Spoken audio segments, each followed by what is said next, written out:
Still no comments. Ah, Janet. I thought they were excellent and I moved to accept them. All right. Does anybody want a second? Bruce, your hand? I so second. Okay, thank you, Bruce. You just beat Karen to the punch. All right. Are there any last call for comments? Okay, not seeing any hands. We'll do a roll call, starting with Bruce. Actually, I realized that I wasn't at that meeting. I feel like I was because those minutes were so excellent. So I think formally I should abstain because there's a full house here and I don't think my vote will be needed. If it All is, I'll reconsider. Okay, thank you, Bruce. Fred? Aye. Jesse? Aye. Janet? Aye. Johanna? Aye. Karen? Aye. And I'm an aye as well. That's 6 in favor, 1 abstention. Moving on to the November 1st minutes, 2023. Anybody have any comments on those other than that they were excellent?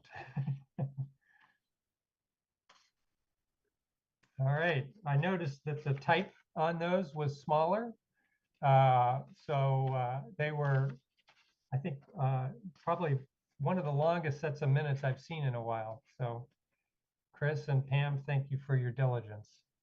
Bruce? I move to accept minutes as presented. All right, Jesse. A second. All right. All right, last call for comments. All right, we'll go ahead with those. Starting reverse alphabetical. Karen Aye. and Johanna. Aye. Janet, Aye. Jesse, Aye. Fred, Aye. Bruce, Aye. and I'm an aye as well. That's unanimous, 7 in favor. So that takes care of the minutes. All right. We will now have the public comment period. And I see 13 attendees in the attendees section of Zoom, of the Zoom screen. At this time, I will read the names that I see on the screen, and then we will solicit anybody that wants to make a public comment. So while I'm reading the names, if anybody does want to make a comment, would you please use the Zoom function to raise your hand? I see Bob Parent, Ellen Ann Salone, Eugene Gofredo, Farah Amin, Ginny Hamilton, Jess Schoendorf, Kent Farber, Maura Keene, Nate Malloy, Rachel Loeffler, Sharon Sherry, Tony Shao, and what I guess is an anonymous Zoom user. And I suspect that many of these attendees are here for the library presentation. All right, last call for public comment.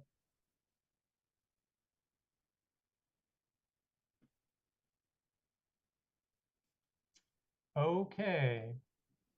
So the time now is 6:45. Chris or Pam, did we in fact advertise the public hearing for these library hearings at 6:45 or later? 6:35. For earlier. Okay, good. So 6:35. we've hit 6:35 then. Okay. Mhm. All right. In accordance with the provisions of Mass General Law, Chapter 40A, these public hearings have been duly advertised and notice thereof has been posted and is being held for the purpose of providing the opportunity for interested citizens to be heard. These public hearings are continued from November 15th, 2023, and are opened simultaneously for the purpose of discussion.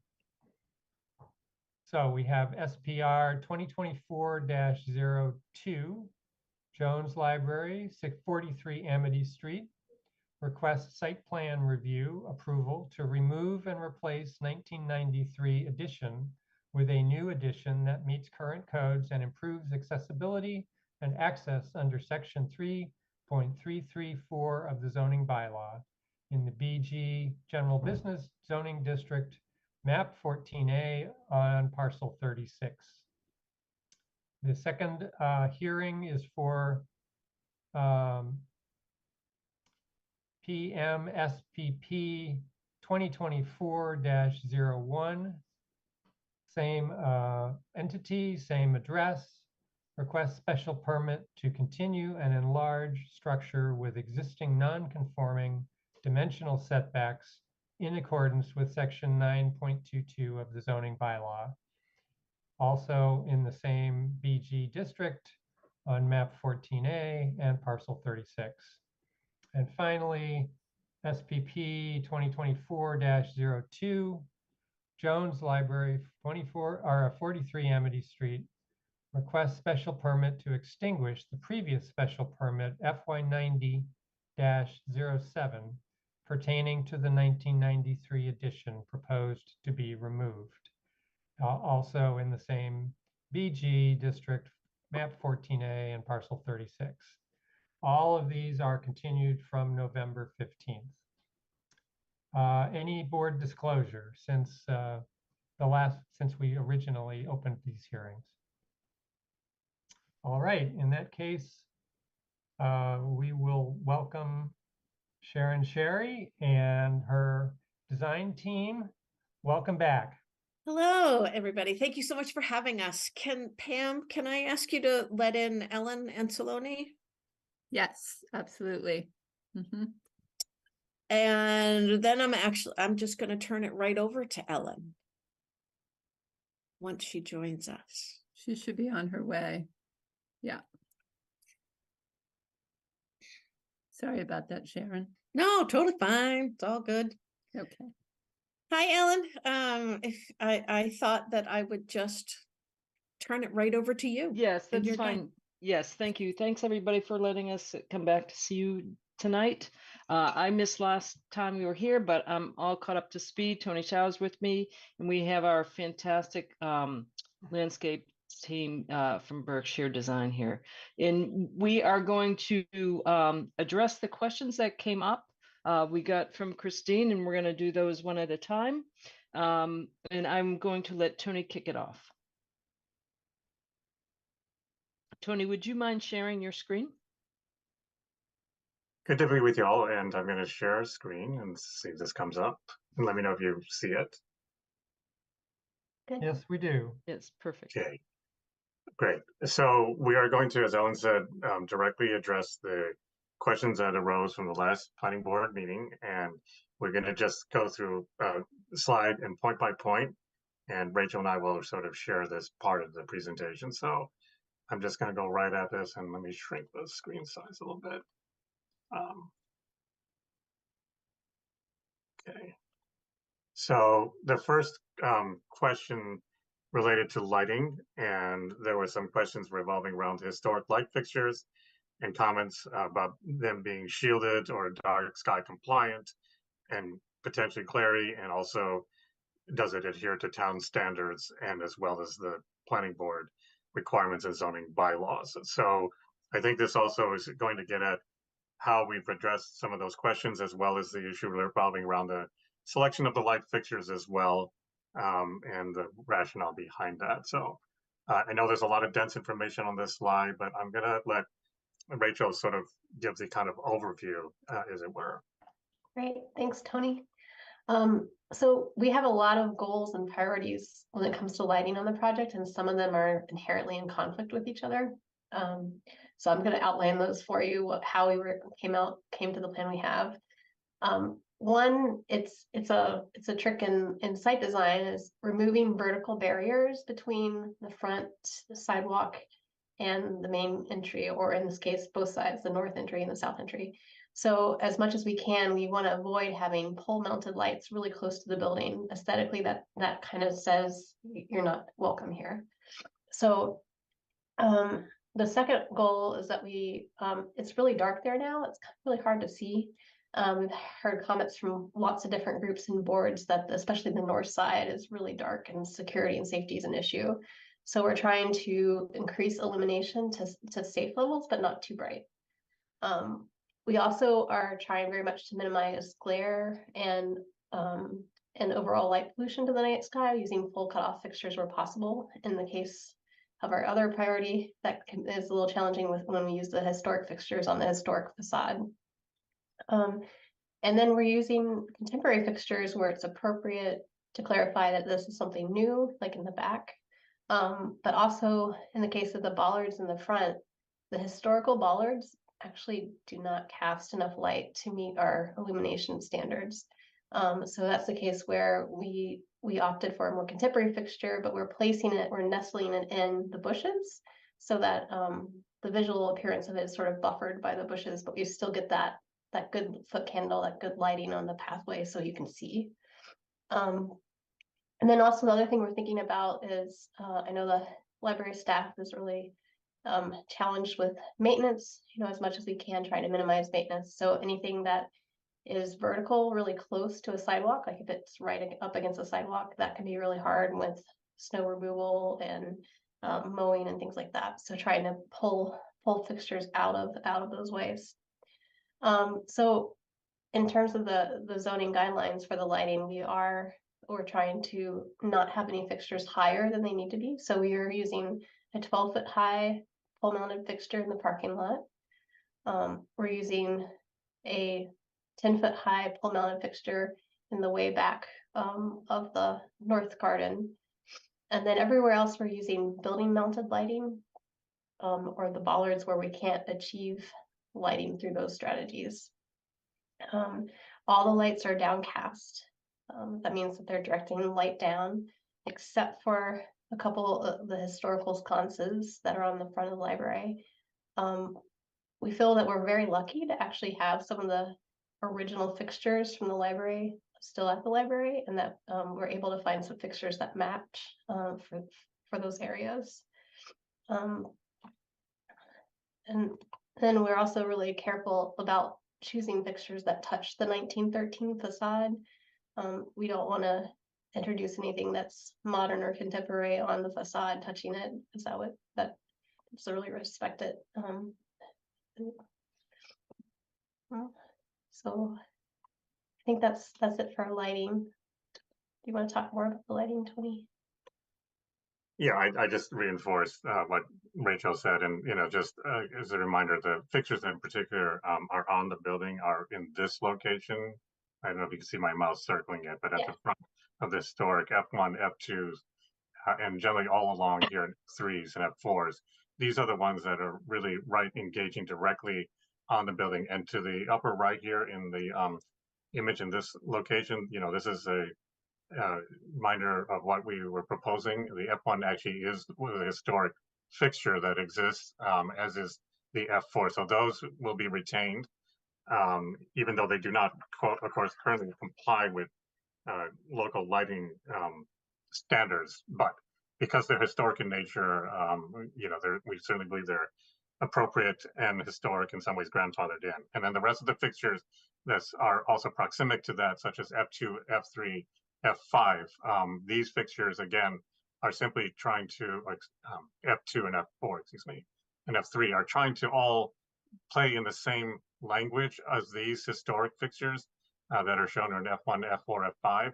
So I think that, again, we were trying to be in keeping with the spirit and character of those fixtures on the historic part, was looking to really use the design and image of those fixtures to really complement these historic fixtures. And then everything else, as Rachel mentioned, with respect to the rest of the fixtures, such as the bollard lighting, which is located here. And as a reminder, these are the some of the images that previously were shown, basically illustrate that most of them are very discreet. A lot of them, in fact, are really almost, I would say hidden, but they're really embedded in the landscape. So it would be very understated, as also will be some of the under seat lighting at some of the areas under the bench.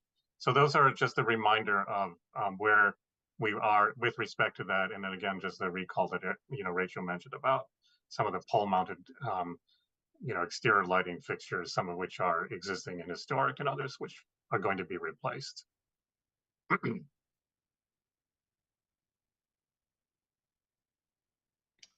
All right, questions about lighting from the board?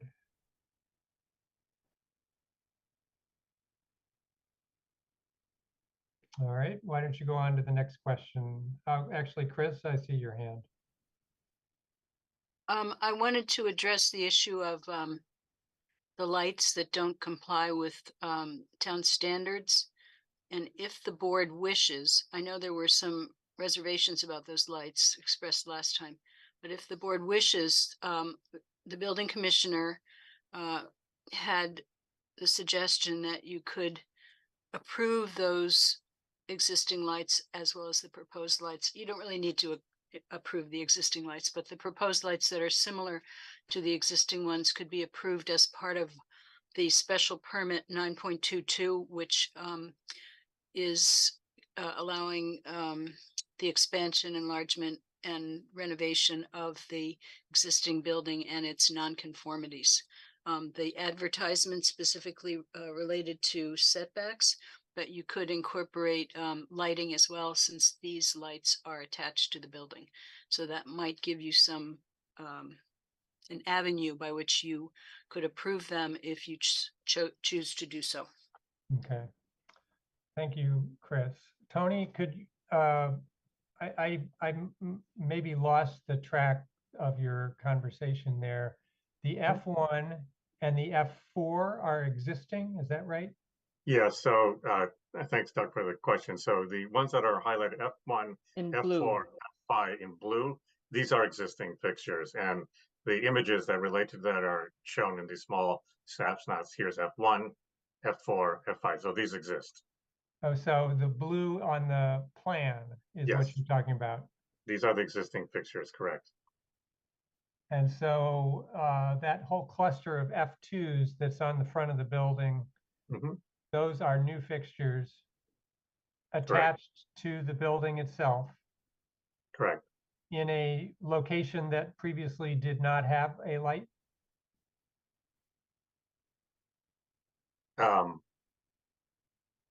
Ellen, do you want to speak to that? Was a light, but it was not in condition to be reused. Okay.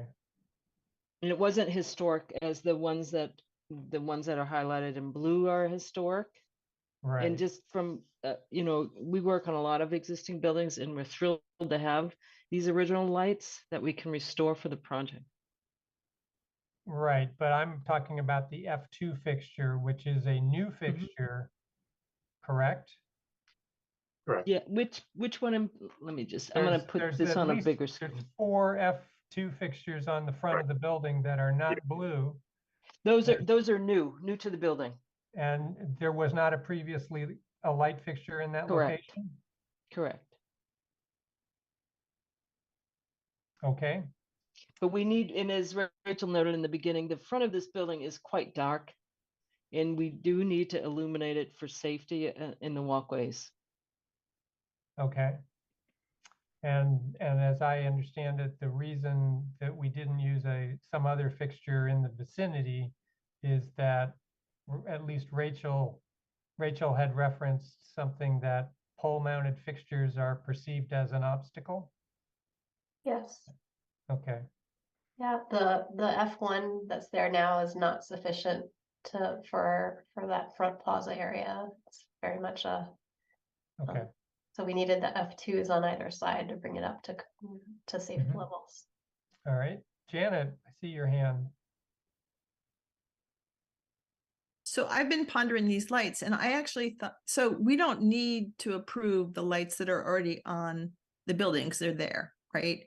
And so from when I read the materials yesterday, you're looking for a waiver for the historic looking F2s and F3s because they're not downcast and they don't meet our code.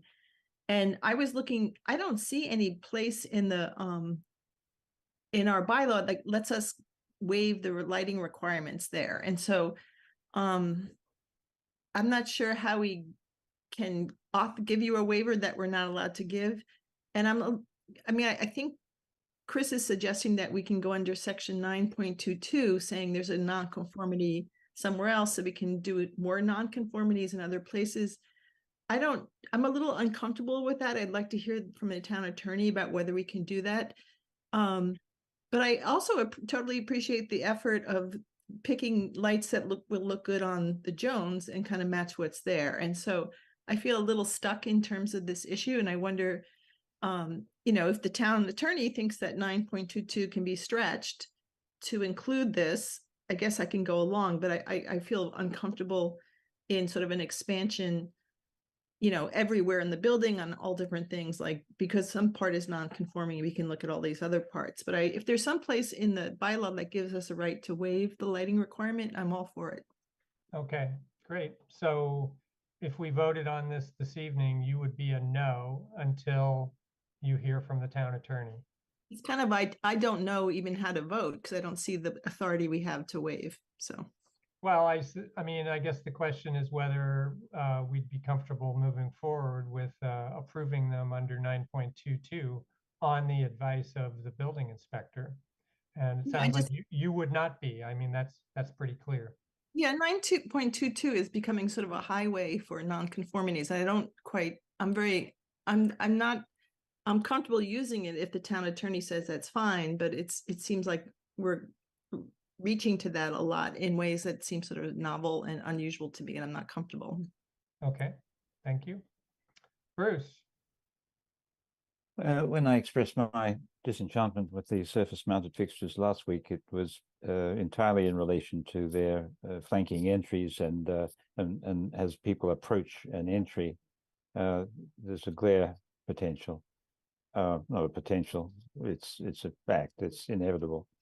But I see that the entries so marked are really the existing fixtures, and these new ones are not really, as far as I can tell, related to entries.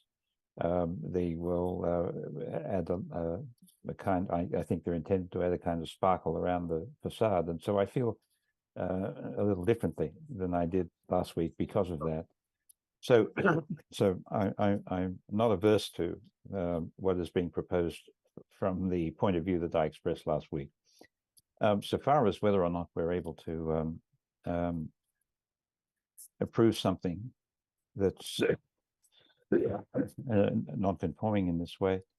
I remember years ago when Bob Mitchell was in your position, Chris, he spent some time trying to keep us out of trouble, by which he meant making decisions that would land us in court, defending somebody who took action against their strenuous disagreement, obviously, with and it seems to me, and this may be just my cowboy cavalier approach to regulatory life, is that this is generally, I think, a positive thing. I can't see that anybody is going to come at us with a lawsuit to, and although now we are talking about it, so I suppose at least we can't claim that we just didn't see it. But I don't think that this seems to be such a minor point that I would certainly, if we feel we need to go by making some special accommodation for nonconformity, I would even be comfortable just kind of ignoring it. I don't know whether I should say that publicly, but that's the way I feel.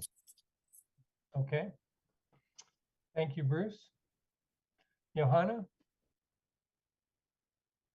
I mostly feel similar to Bruce, and yet I am curious whether, are there not fixtures that have a historical look and that would complement the existing fixtures that do meet the standards? How much was that explored? Okay, thanks, Johanna.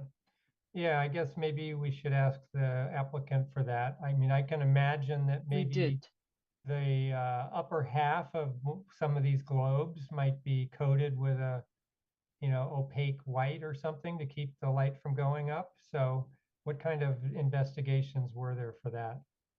I can comment on that. So we did a lot of research. We have a lighting designer on this project, and we reached out to them. In this style of this onion style light, we could not find one. right? So we've done a lot of digging. There are lights that have a shield above it, but they're more contemporary and they're not the onion shaped. And we've explored the option of, can we paint, the glass? In that we would void the warranty of the glass in the fixture. So we did a fair amount of digging around, and we're not successful in finding one of these types of lights that is shielded, unfortunately. Okay. At least for the F2 and F3 fixtures that are along the southern facade, you know, are they, I guess there's the F2s that are that are closest to the walk that goes east and west. Are they providing illumination for the walkway?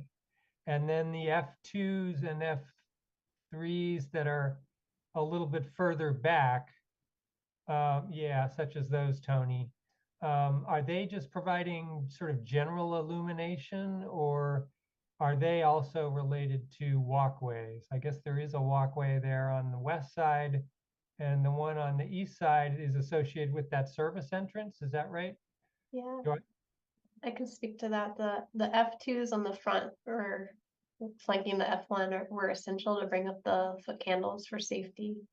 And the F2 to the west of that and the F3s were that's the children's courtyard area. So if there were events in one of these shoulder seasons where it gets dark, but maybe it's still warm enough to have an event outside, that's what the F2 and the F3 are for. And the F2 on the very west of the building is also helping with that emergency egress walk on the west side.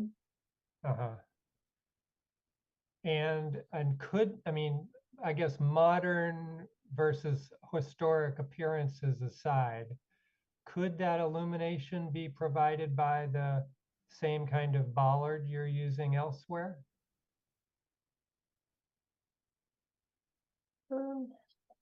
I think it would be a very different type of light. I think it'd be a very different type of light. By that you mean you would not use a bollard, you would do something else, or just the quality of the light of using a bollard would be very different? I think the bollard would not be what you want in the courtyard area for for safety. Okay. So we either accept this and figure out or take the risk that we're approving something we don't have the authority to approve, or we ask you to find something else that is compliant. Bruce.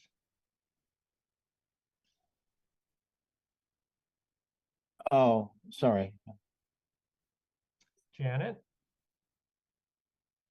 So, from what I've been reading, in terms of the papers we got yesterday, and I haven't had a chance to read the papers we got today, except for a quick glance at lunch.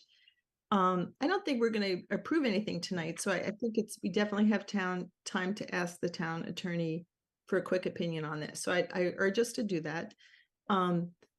In terms of like lighting on historic homes, I live in kind of an old house, and it's like over 200 years old, and there's tons of fixtures that are historic and downcast. I have never looked for or seen a circular one, but so I think you could get some old-fashioned looking lights that are, rectangles and things like that. I have one myself that I bought just down the road in West Springfield, and we were trying to do a simple light that fit the house, our simple house. But I also wonder if you can just have somebody fabricate a shield and just, put a cover on the tops of those, and you still get the round thing, but it's just, you're doing the down lighting thing. I don't want to be a niggling nitpicker, but I do think that we should not act outside of our legal authority. And if there's a question about it, we have an attorney that we can ask. So, I like the way the ones that you picked look. I prefer them. I'd like to see that go, but I just don't want to see it go, us sitting here saying, hey, we don't really have the authority, but it doesn't seem like a big deal. It doesn't strike me as good for us or anybody. All right, thank you, Janet. All right, so why don't we suspend that conversation for the moment? And Tony, why don't you take us through any other comments you guys wanted to respond to this evening? If there were any. Tony? I think Rachel presented the Oh, rest of okay. the issues that addressed the overall lighting aspects. And are there any other comments about that? No, Or- we're moving on, Tony. Okay, He said we're going to suspend that discussion. fine.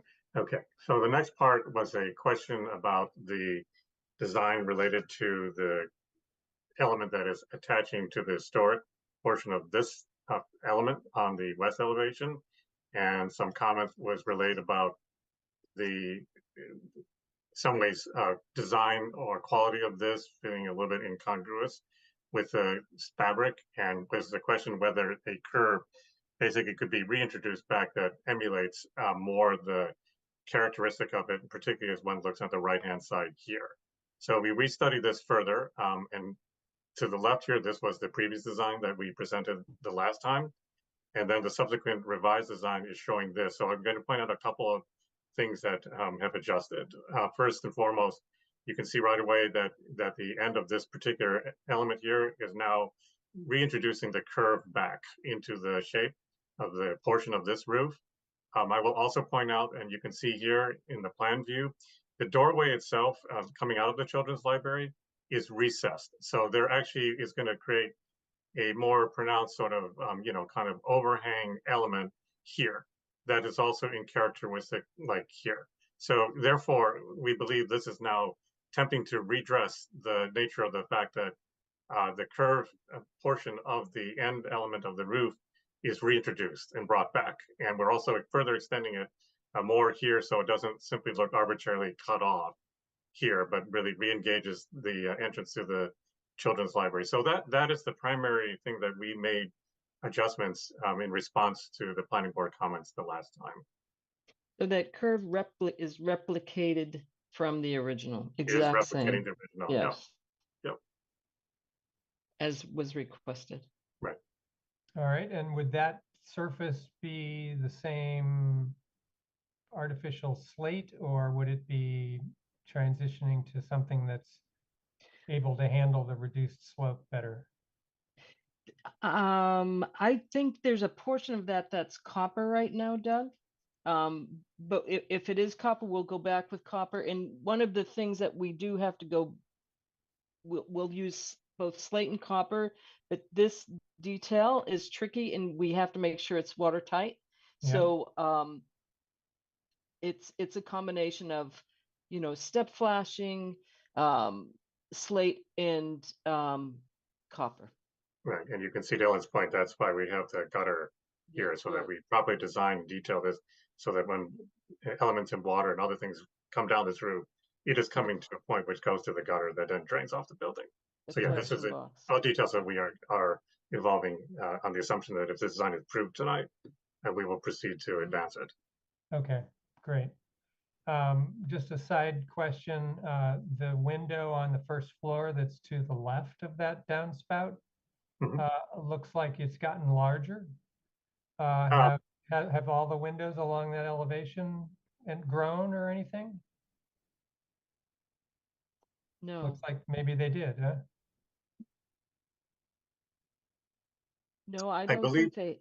Go ahead, Tony. I think what had happened in the earlier design iteration here, when we began to, this is at a much earlier stage in the Yes. project, and as we've been working through our construction documents, from a technical standpoint, we've had to resolve issues revolving around floor levels and how far the windows off the floor and ceiling height adjustments. All these things, as a result, this is even though the design looks very similar, it's a much more advanced level of design detailing. So it has resulted, you are correct, Doug, in a proportional shift. And one of the other things that's driving that too is that we were in some ways creating a better alignment on the windows across the entire facade. There was a disconnect between the scale of the windows on this element and what we propose on this. So once we begin to really refine in our current design, we really begin to hone in on proportional issues. And we do think that in some respect, at least from a proportional standpoint, it is a better proportion, even when one views, even though it's a different scale, the proportional relationship of this to this is more in character of that kind of more vertical proportion versus what we had previous, which looked very stubby and short. So that is, you are correct, Doug. There is a slight change in the window height vis-a-vis this to this, but but you can also see there's a slight shift in this window too, which is adjusting downward a little bit. So all of these things have been essentially evolving as we continue to develop the design. Okay, great. And I appreciate seeing the snow guards. Yes. Okay, any other comments you're responding to with new material, Tony? Or have we covered all of it? I believe we've covered the part related to this piece of it, but The architecture, right? Okay. There was a question about the grate in the rain garden and if that would be safe for, say, skateboards and people with heels or ADA. And those grate openings are 1/4 of an inch, so they will be fine for all of those users. Okay. And do those little bridges with the gratings have some sort of edge rail that would keep a wheelchair from rolling off the edge? Yeah, we have a U-shaped channel along the edge that's 2 inches high, meeting ADA requirements, and it extends beyond the crossings and for safety, so someone won't mistakenly go into the rain garden. Okay. Can you scroll, Tony? Yep. Thank you. Oh, sorry, this is yeah, getting this is the ahead, next part sorry. of it. Yeah, it's the third part. Sorry. Okay, so Yep. great. Well, you Sure. want to go on to the third Yep. one? Sounds like there was an opening to do that. Sorry. Okay, this is addressing the third item regarding the parking requirements and a question related to larger parking around the whole site. So I'm going to have Rachel speak to this. Yeah, we submitted a parking management plan, I think it was end of day yesterday, going into great more detail about how the library will address serving patrons and staff with alternative means of parking. Why, looking at the library website and social media and also the physical space, those are 3 areas, 3 touch points to communicate. And our strategy is to have this material, including the municipal parking plan, that shows all the lots and all the parallel spaces on display in the library, also as a handout. The library website plans to update also with this information, and then social media, whenever there's an event or something happening, that a link to this information will also be provided. In addition to the municipal parking and the management plan we submitted are all the bike paths, bike routes in town, and the greater regional network of the bike path. And in addition, the multiple bus routes that link downtown and the library to all parts of town that are available too for bringing folks to the library. So the links to that information, the bus routes, the schedules, all that would be part of the communication package that the library plans to have in physical on site, and then on the website and on social media. Okay, so if I were to summarize sort of the gist of that plan is to make people aware of the options for parking in the vicinity of the library. Mhm. Okay, one small, I guess, question is the Main Street lot that you're showing in green just to the left or This to the one. right. Yes, that one. I know that's under construction at the moment and it's getting smaller. So, the size of that may need to be reduced on your graphic. Okay, Chris, I see your hand. Thank you.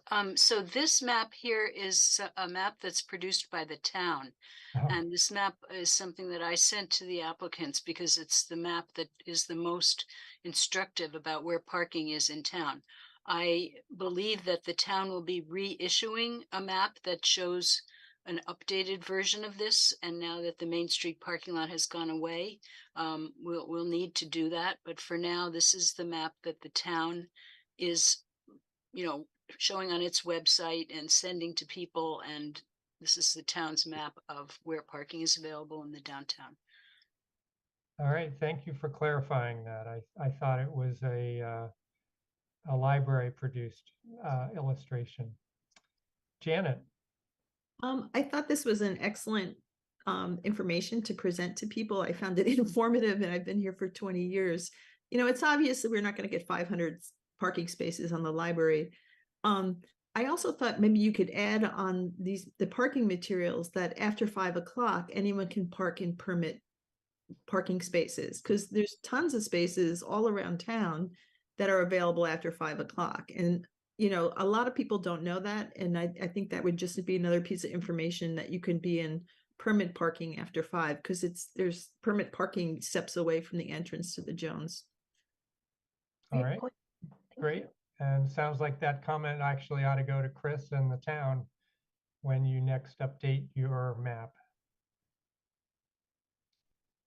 All right, Tony, you want to go on to the next item? Sure. And I'm going to let Rachel speak to these slides. Yeah, so there's, as Tony was mentioning, we've been going through the process of refining drawings. And one change to our logistics plan that we wanted to make everyone aware of is that we've removed the access that we previously showed on the north side of the property. So we're no longer allowing access to the CVS parking lot. That area will be closed with a solid construction fence. And we'll have signage on the outside letting folks know that it is a construction area and the sidewalk is closed. But as you've seen before, we have extensive notes about where sidewalks are closed and where bike lanes are redirected around the park. All right. So am I correct that all the construction access to the site will be from Amity Street? Correct. Okay. All right, what's next? I think that's it. Right, I think that's the last of it. The rest is just for reference if we needed it to talk about. Okay. Right. Yeah, that's it. Great. Okay, so Chris, you sent a bunch of findings draft and conditions drafts. I kind of assumed it was your hope that we would go through those and maybe approve those this evening, including the waivers that were requested and anything else. So would you mind sharing your hopes for the evening? Do you want me to stop screen sharing, Doug? Yeah, I think you could, Tony, for the moment. Okay, thank you. No problem. Doug, Yes, Janet? could I ask a question about where the during construction, where machines are going to be stored or materials? Is that part of the logistics, or Sure. If it's yeah, go ahead. That's my question. Are So you going may I answer that? Okay. Yeah. I have had a long discussion with the building commissioner and also with Bob Parent, who is the capital projects coordinator. And many of those things won't be resolved until the general contractor is brought on board. But we have developed some conditions, and you may not have seen them because you said you weren't able to read all the materials that I sent today, but we can go through them. So we've developed some conditions to help the town deal with those issues of where does staging happen, where is material stored, where do contractors park, where does construction equipment sit when it's not being used, etc. And one thing I wanted to let you know is that the construction logistics plan that has been presented for now is the architects and the town's kind of best guess about how things are going to work. But when the general contractor is brought on board, then that contractor will come up with his own construction logistics plan, and he will present that to a group of town staff people, including the building commissioner, and talk about it and work it out. And it will include the town engineer and the superintendent of public works. So many of the details and the final consideration of those things will be worked out. But I think we've developed conditions that say what we don't want. And we are hoping that the planning board will go through those conditions and see if you agree with what we've, suggested could be conditions to deal with these issues. So, All right. So on my 5 years on the board, I've never seen that. We've always known where people are going to park. We know when, all that kind of stuff. Like when Mr. Oblaski had his project, we knew the construction was going to be the machines were going to be at VFW. When 11 East Pleasant, they had the proponents had an adjoining lot, and there was a lot of discussion about how Prey Street would be used and things like that. And so I'm concerned about that. And so I'm wondering, is there any chance that the town lot next to the CVS would be used for that? Because it seems like, all the construction equipment or the supplies would have to come in through Coles Lane and come out through North Prospect. And then you'd have to cross the CVS lot to get there. And if you don't have permission for that, so is that off the table? Because I think that, the VFW seems to make sense to me. You can just stash everybody there and they can move their machines up as they want. But if the town lot is at being used, I think there's a lot of logistical problems, and I'd want to know that now. And it doesn't seem like something that, it seems like it could be worked out now. If it can't be worked out, I think it's an issue that should come to planning. There were so many things in the proposed draft permits about like, oh yeah, later we'll hear that and we'll decide that. I've just never seen us do that. It's usually we're getting opinions and ideas, and we're looking at the whole project and making sure the whole thing is going to work. So is the town lot next to CVS just off the table? Because I think that's like a whole can of worms that I think we need to talk through. Chris? for now, it's off the table. Yeah, I mean, to some degree, I guess my reaction, Janet, is that the projects you cited were private developers. John Robleski owned the lot next door, had control of it.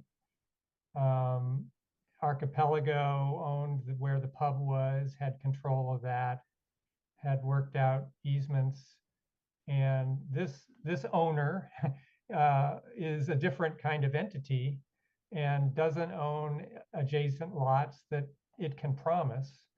I mean, I'm not going to put words in the applicant's mouth, but I suspect the CVS lot came off the table in terms of the illustration because they don't want to essentially promise contractors that would be available.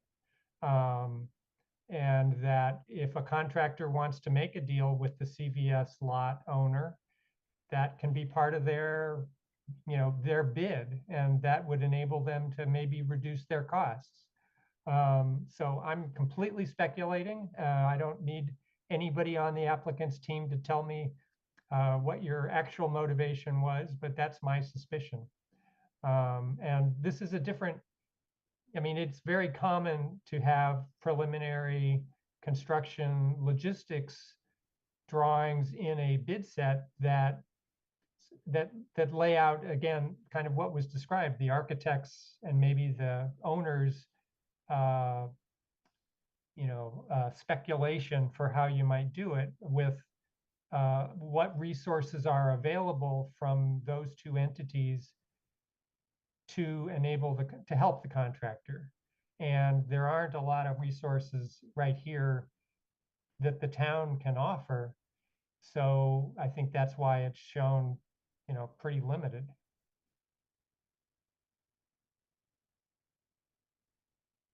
Do you want me to respond, or do you want to go Well, to? I mean, I guess as long as we're talking about this, I mean. So I just, So if the VFW lot is owned by the town, that's available. To me, it's like there's a lot of moving parts to this project, like everyone, sometimes it's Amherst College, sometimes it's, different entities, but to me, there's like things need to be tied down. And so if this is not tied down, I think it has to come back to the planning board to approve it. Not just, I don't think we should let that go. Because that's kind of our job. It's like we collect opinions from the fire chief and all the different, design review board, disability access board, and then we're looking at the project as a whole and making the conditions. And that's kind of what so I just thought this Well, was a thing I don't know, open. I guess I would say that I mean, it's quite clear from that drawing what resources are available to the contractor. It actually wasn't super clear to me, and that was what I hoping Really? we were talk about, because I was like looking at my computer and I wasn't quite sure, like, so Well, so it that's seems like it's the lot inside the construction fence, and then it sounds like the town staff, I suppose, have agreed to make a portion of the sidewalk and parallel parking in front of the library available for access.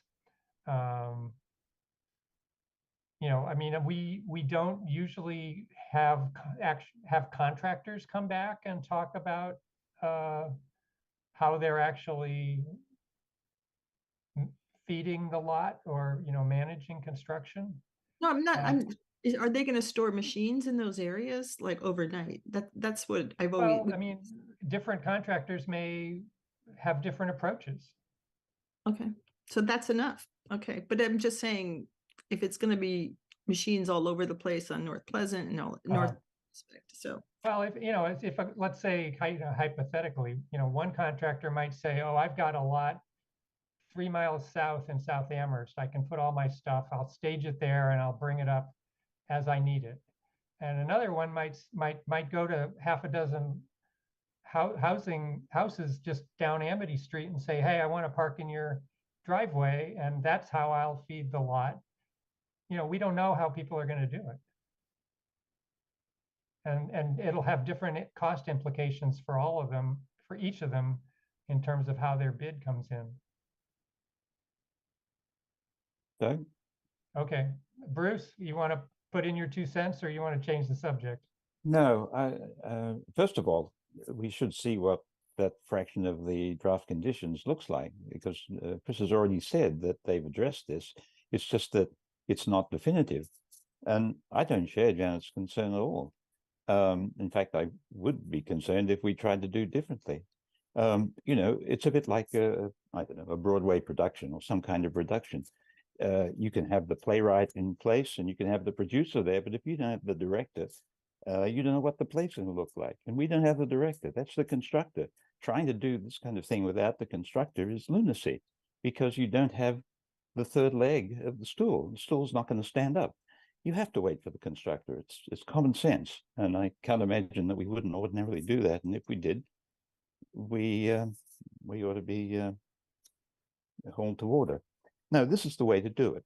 And we should look at the conditions that Chris and Rob and others have put, and just make sure that they at least say what's not allowed or protecting the interests of the town, and then let the ingenuity of the contractor drive this bus, because these people are construction professionals for a reason.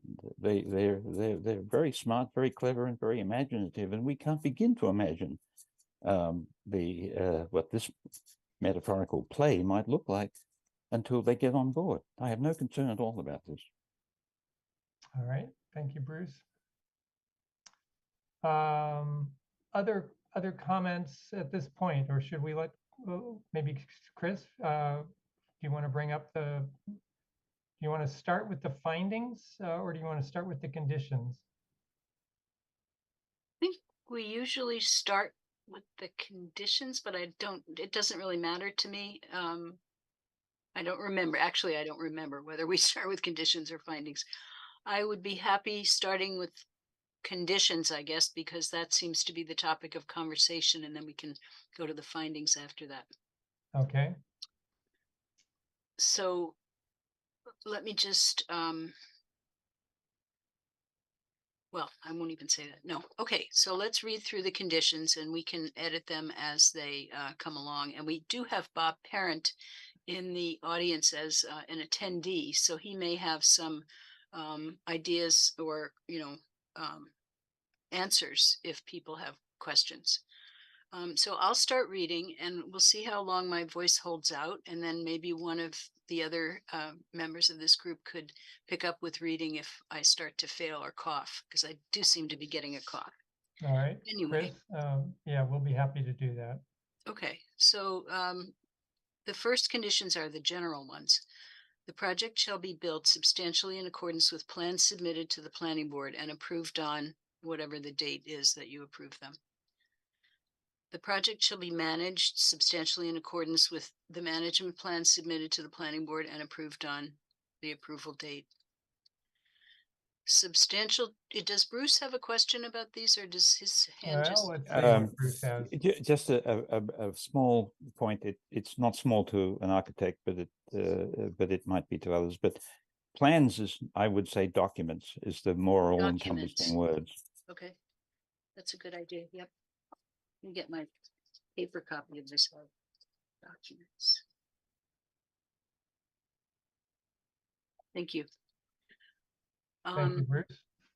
This is number 3, substantial changes to the project and or substantial changes to any approved site plans or to the exterior of the building shall be submitted to the planning board for its review and approval prior to the work taking place.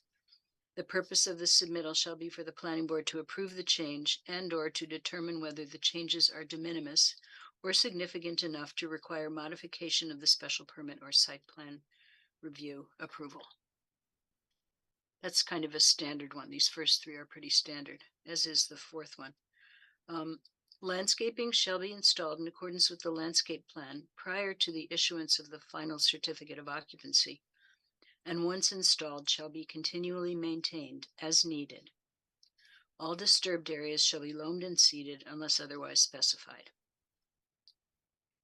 You have a question? I mean, is that last sentence really necessary? It seems like the site plans pretty much show everything that's happening everywhere on the site. Is this just sort of, if you forgot something, you need to put grass on it? Sort of boilerplate, yeah. All right, go ahead. Number 5, this site plan review approval shall expire within 2 years of the date that it is filed with the town clerk, unless it has been both recorded at the Registry of Deeds and substantial construction or use has commenced within the 2-year time period. Okay. Yeah, number 6, all work associated with the project shall be completed within 30 months from the date of issuance of the building permit.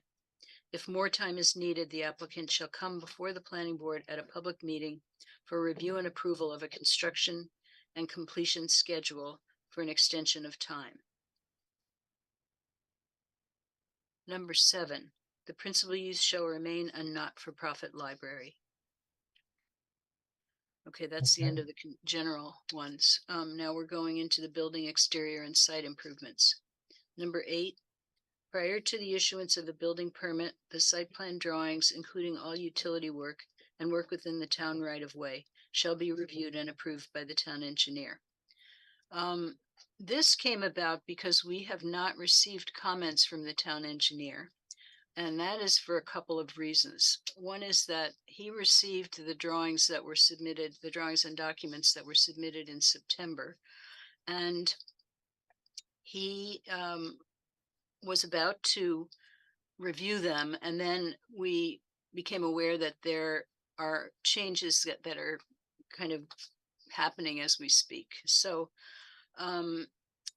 the building commissioner and I put our heads together and we decided that there could be a condition in this permit that would allow the town engineer to make his review before the building permit is issued, knowing that the town engineer has been part of meetings all along as this project has developed. So he's aware of all of the issues, all the drainage issues, all the sewer, water, site work issues. And we didn't feel that it was reasonable to have him review and comment on the set of plans that was submitted in September, knowing that there were changes. Now, the changes are not related to the surface of the site. The changes are related to underground utilities. And Rachel gave me some ideas of what those were about, and mostly it's things having to do with sizes of pipes and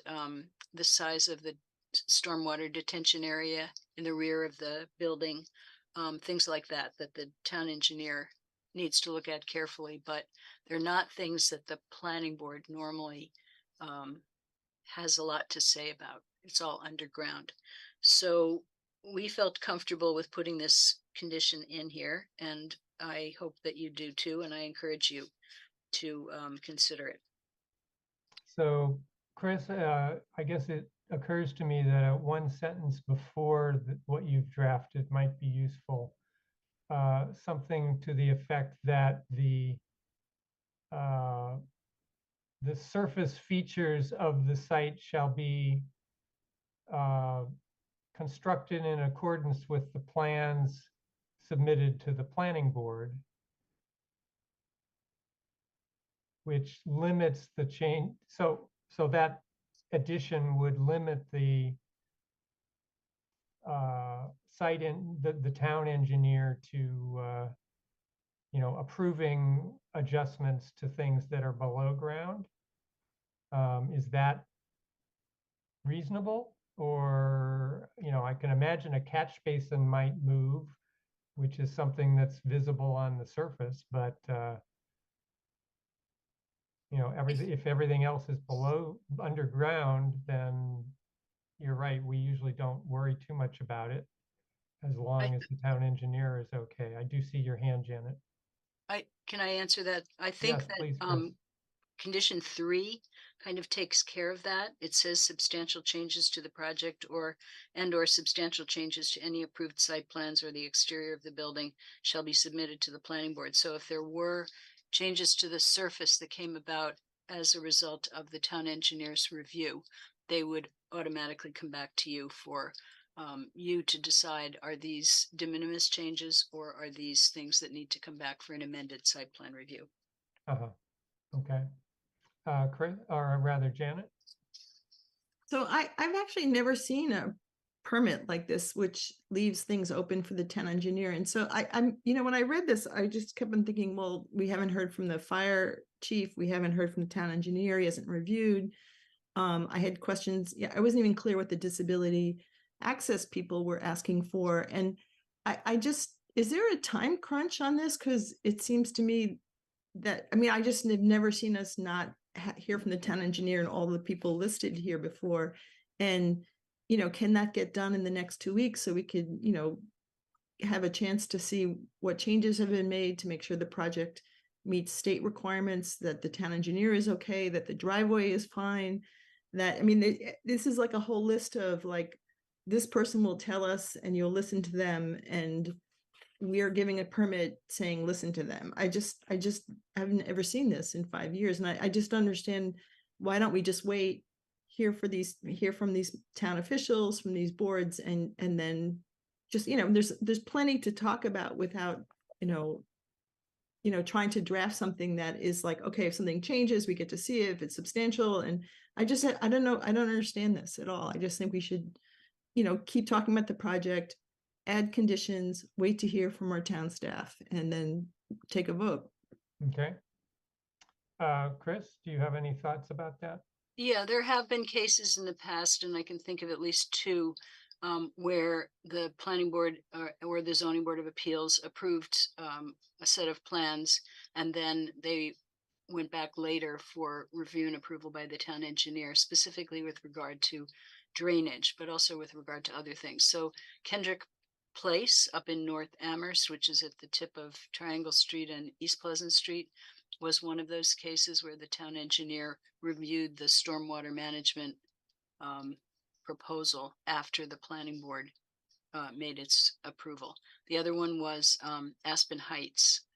Aspen Heights is down in the valley. It's a kind of a strange name for a something down in the valley. But anyway, it's the development at 408 Northampton Road, which is just on the border of Hadley. And that's another one where the Zoning Board of Appeals approved the project, but there were still reviews that needed to be done by the town engineer. And that went, you know, the project went well during construction and there weren't any issues. So we feel that it's a reasonable thing to do. And this was a suggestion of the building commissioner. So I'm just, you know, hoping that you go along with it.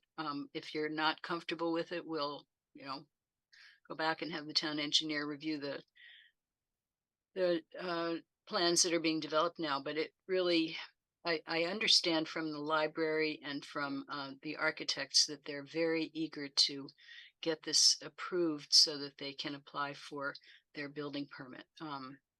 And so we're trying to help them along and make that happen. And we think that these conditions are reasonable. They have been reviewed by the town engineer and by the building commissioner. They've also been reviewed by Bob Parent, who is working for the town on all the capital projects. So he sits in on all the meetings with the team. And I think it's a reasonable approach.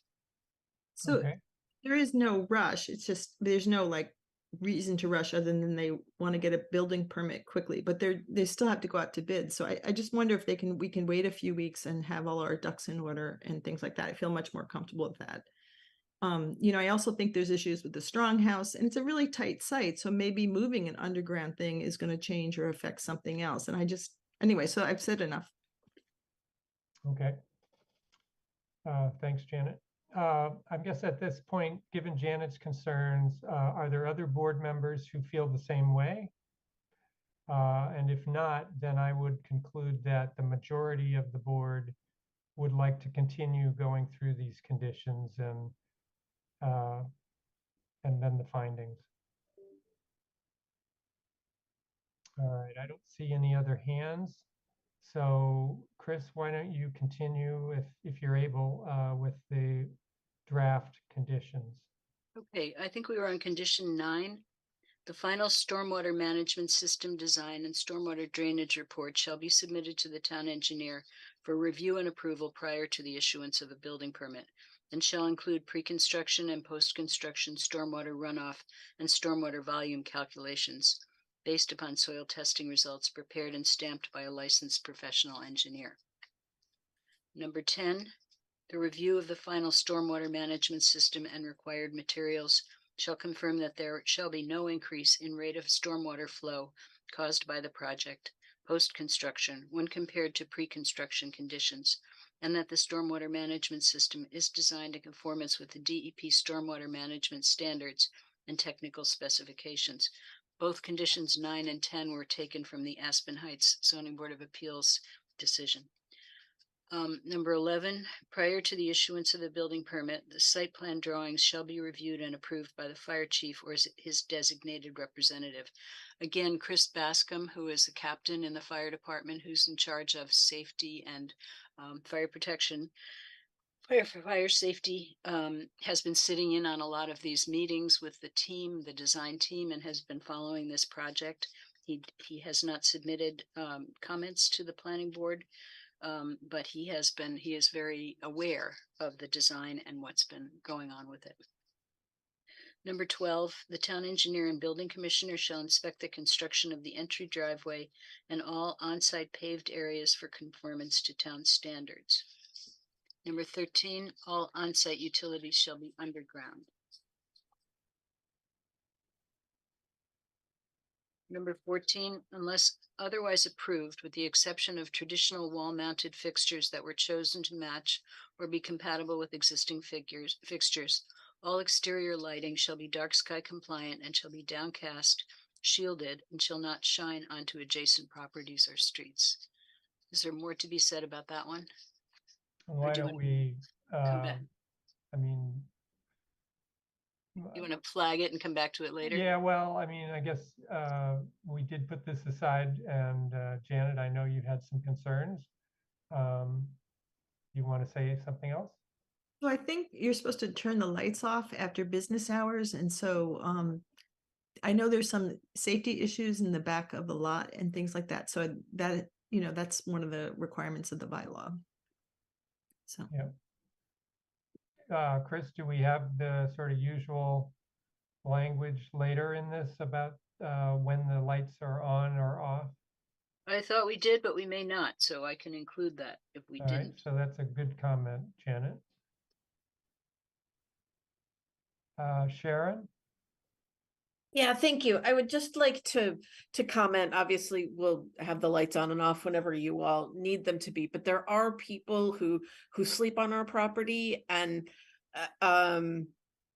it's a very active public building in the center of a very active downtown, and for safety purposes, I don't think you don't want complete darkness in between. On the western side of the library building, the strong house has a porch that people sleep on, just like the library has a porch on the western side. So we have these porches that people sleep on overnight, and having the lights there are very important. So it doesn't need to be lit up like Bradley International, but I don't think you want a dark library, during off hours. That was my only comment. Thank you. All right. So Sharon, would it be reasonable for us to ask that, it may depend on how the lights are switched in terms of how many circuits and that kind of thing, but assuming you have control over sort of individual lights around the property, can we ask that, that essentially the lighting management be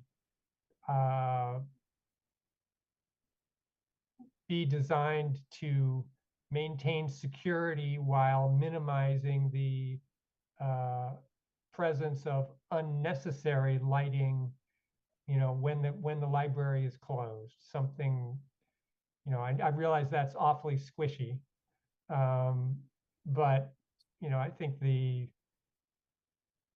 there's a fair amount of ambient light from the street lights. The CVS lot has lights that are overhead, on all night. So, if we can strike a balance, that may be helpful. Yeah, I really appreciate the squish. I'd love the opportunity to be able to work with the abutters. For example, the Drake is going to be, a very active place nights. And so I think that side of the library building is going to have life. But again, in between us and the strong house, I would love to work something out that would work for them as well. So thank you for that.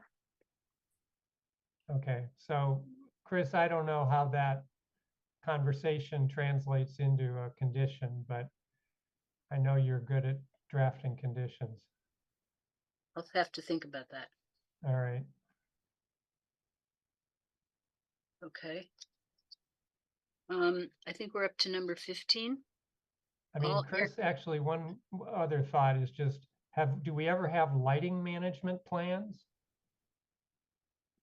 I have not seen one, but maybe we could. Well, I just wondered whether that, maybe it could just be as simple as a condition here, but if it needs to be more complicated or explained in some greater detail, we could invent a document like that talks about the security needs on the west side and the egress needs on the east side, and I don't know. We could ask the architect, landscape architect, excuse me, if that's something that they could provide, and we could put that in as a condition that they provide a lighting management plan that comes back to you for review and approval at a later date. I don't know. I'm not sure how much we want to see it later. Go ahead, Rachel. I think it's common to have controls that things are dimmed at a certain time. Some lights are, some lights are not. So they can be individually wired. I'd like to add too that the CVS lot to Amity Street passageway along the east the north and the east of the building is used almost like a pedestrian street. Mhm. So that is also another area that may be beneficial to have lighting even after library hours, because that is more of a public way. Janet? So it seems to me that, you know, when you have events at night, there's certain light, you want all your lights on, or if you have events in the back, you want all your lights on. And then what you turn off are the ones you don't need for the event, and you just have the ones for security. And so that doesn't seem like that'd be so hard to work out. You know, and you know, with the Emily Dickinson house, I think they were doing some kind of architectural lighting, but they were going to turn it off at 11, you know, mostly, you know, and then you could do lighting for their events, but also there was a concern about like animals and you know, the changes and things like that. So I think, you know, you could probably figure out pretty easily, you know, what lights you need for walkways and bollards, or, you know, to illuminate your outdoor spaces for events. And then what those could go off, and then the ones you need for safety, or, you know, illuminating, because I do think it's a very dark area and people do cut through it, but I don't think you need all your backlights on and stuff like that. So I think that you could probably figure out a plan pretty quickly. All right, so Chris, why don't you see if you can draft some sort of condition that, you know, just says we want to have the lighting, you know, have reasonable control of the different zones around the building, and that the illumination after business hours should meet the needs for security through the site, but not excessive, or, you know, less than is probably needed during business hours. Mm-hmm.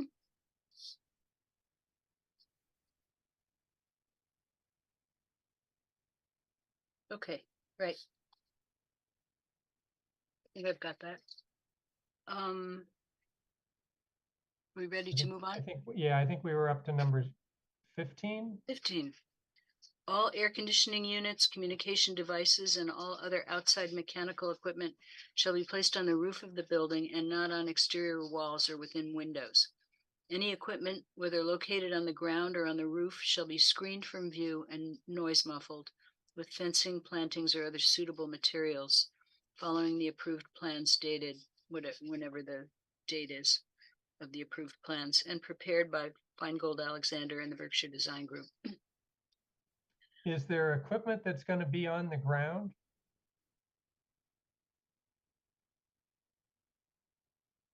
I Nope, mean, but- the second sentence suggests there might be stuff on the ground, and the first sentence says everything has to be on the roof. So There'll I be don't know. nothing on the ground. I think Christine's just covering all the bases, just in case. Okay. Bruce? Once again, approved plans. I'm just wondering whether design documentation phrase like that might be more all encompassing. Design documents. Yeah. And it should really say the date of approval rather than the date of the plans. Right. Okay. Yes. Plans approved rather than approved plans. Wouldn't it be the documents themselves with the dates are on it? I mean, there could be several different plans, and if you say the plans that we approve, but there's not a date on it, I think it'd be confusing to people later on, or even at the moment. I think we'll have a pretty good sense of which plans are approved, though, if you approve plans tonight. Broadly Well, agree with I Janet. guess we have the packet, which has the documents, and the date of those documents can be found in the packet. Mm-hmm. Did Bruce have a comment about that? Bruce?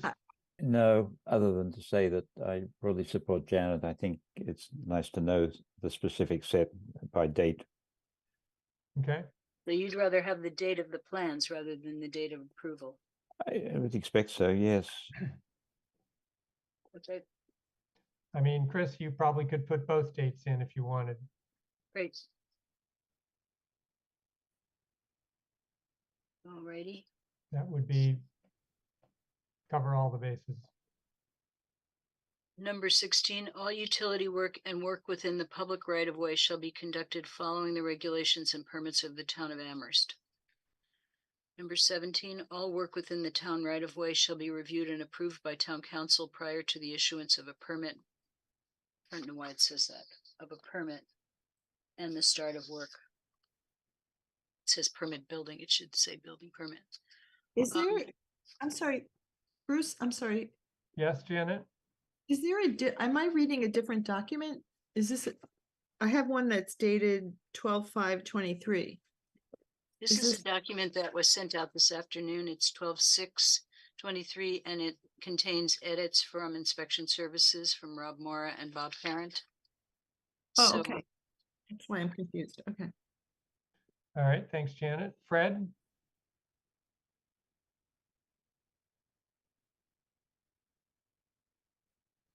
Fred, you are muted. Yes, I am. I'm sorry, on 17, I was wondering what a permit building was and No, whether it's- those words are inverted. yes, that's right, building permit. Sorry. And Janet, is that a legacy hand? Okay, thank you.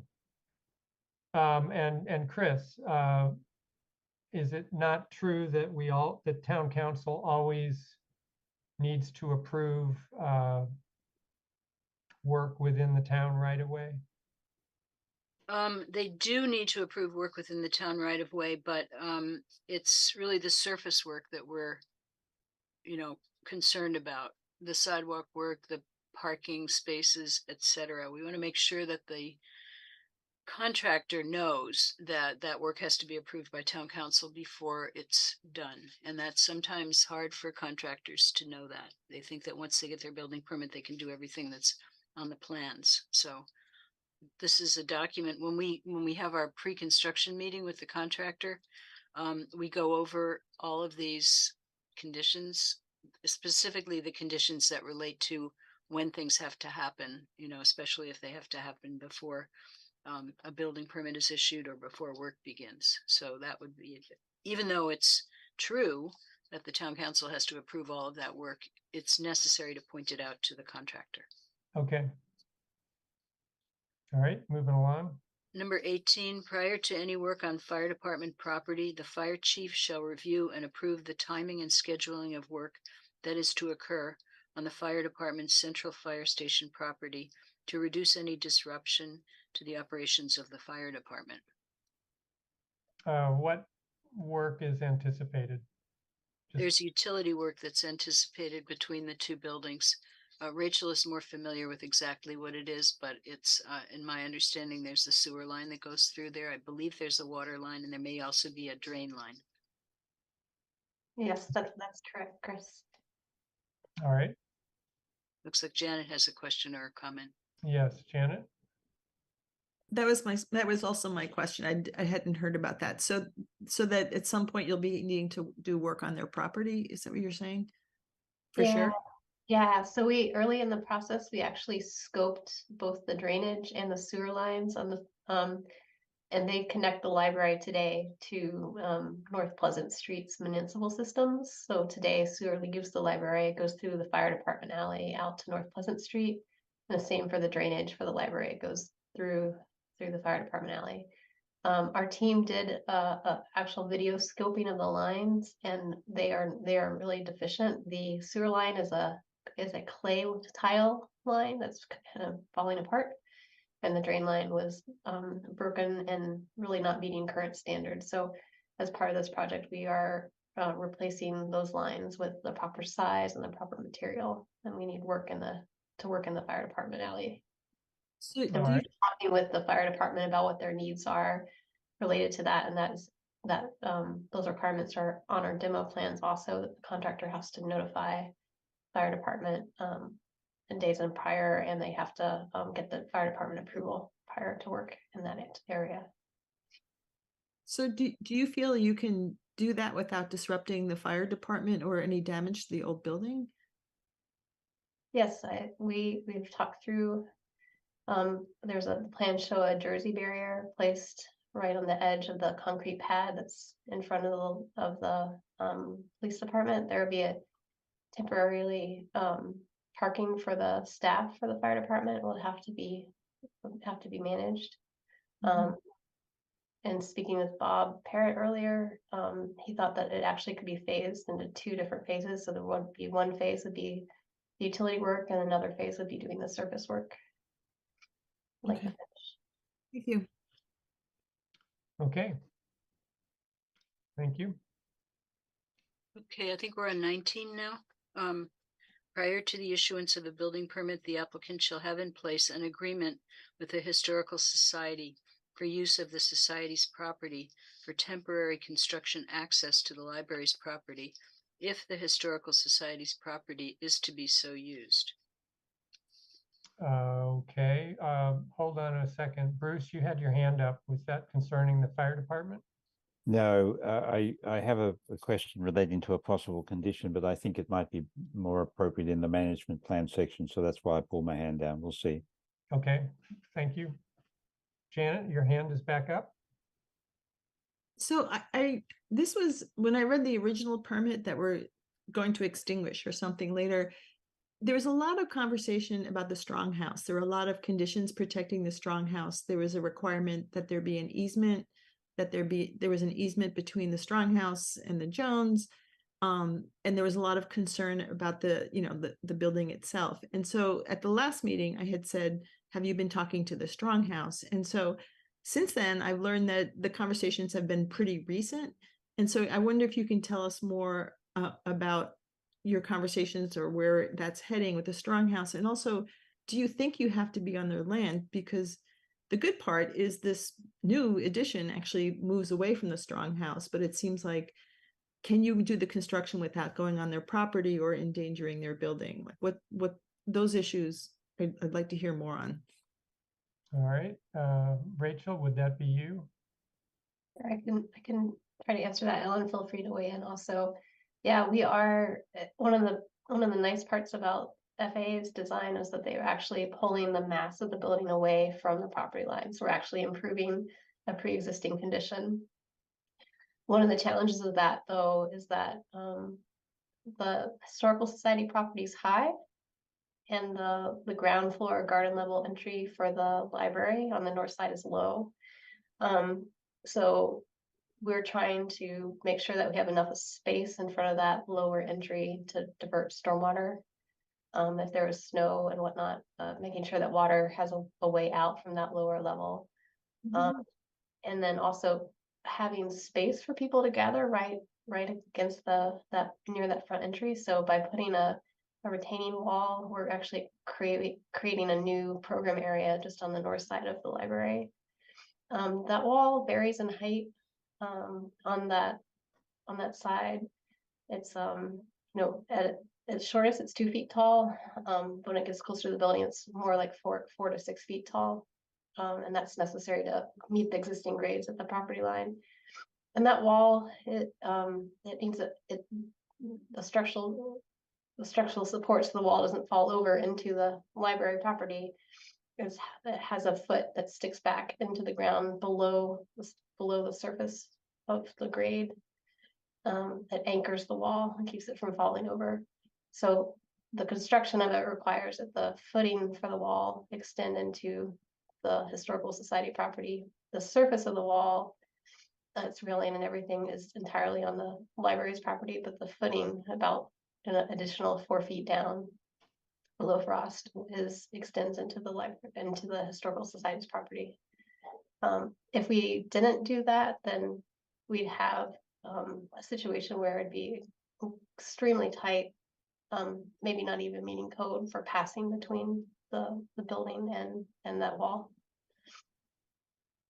Okay, so it sounds like you have had some conversations with the Historical Society, and does it sound like you are likely to obtain an acceptable agreement between the two entities? Sharon? Yeah. So the Strong House, they've been a great neighbor. You know, we've been at this project for a really long time. Gigi Barnhill, the president of their board, has been to all of these meetings. We recently got a letter, and I think it's been forwarded to you. Is that correct? Have No. y'all? No. Doug, have you not seen the letter from the Strong House? I don't remember seeing it, but Okay.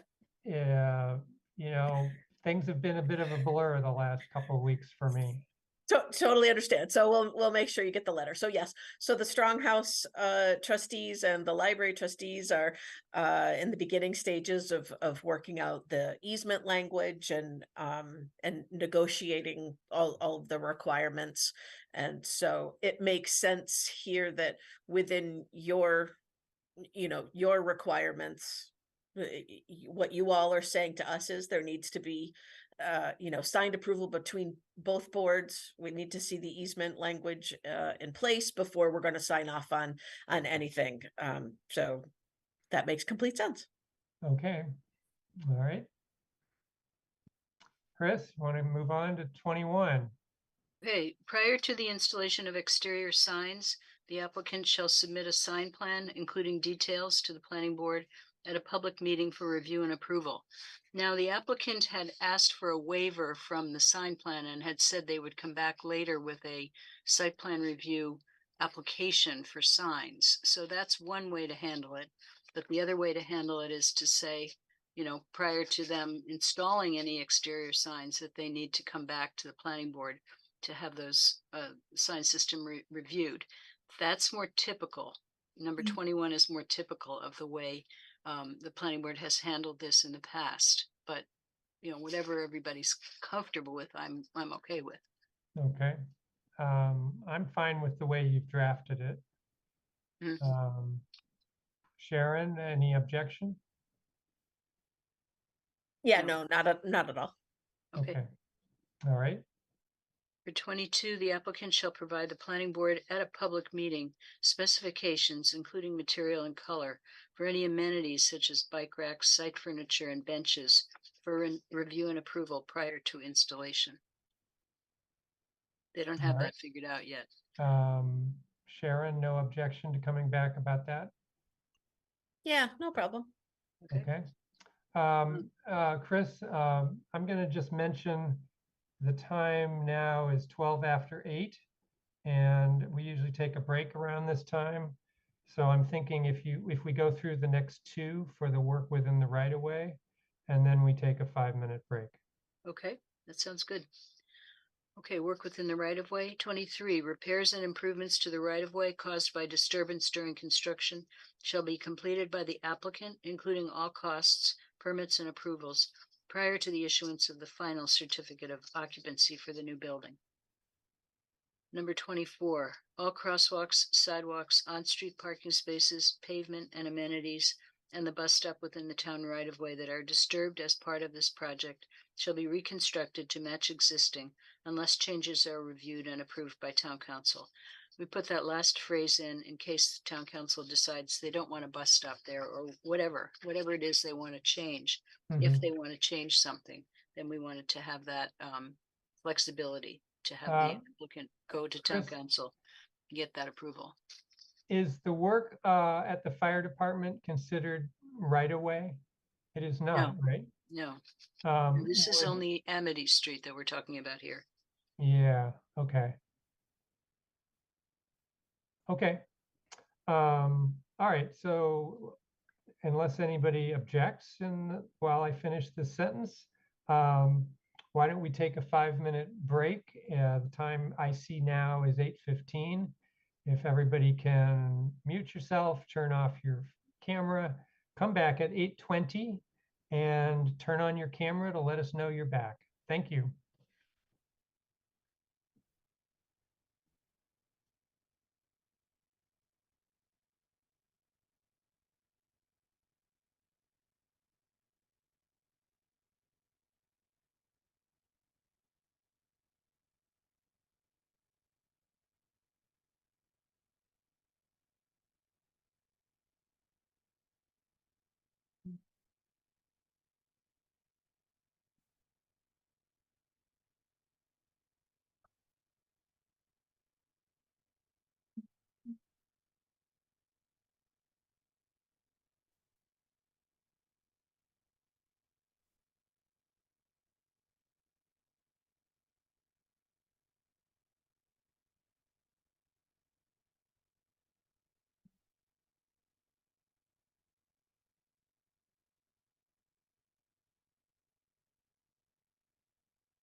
All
right, I can say that my computer is saying that it's now 8:20.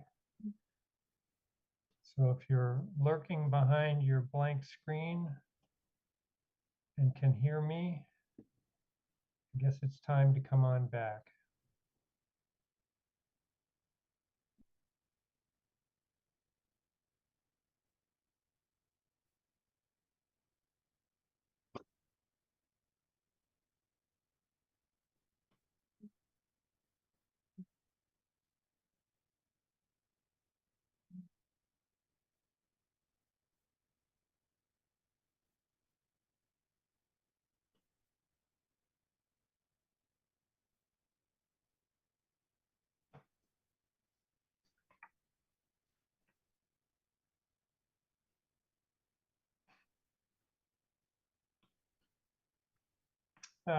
Chris, I see you're back.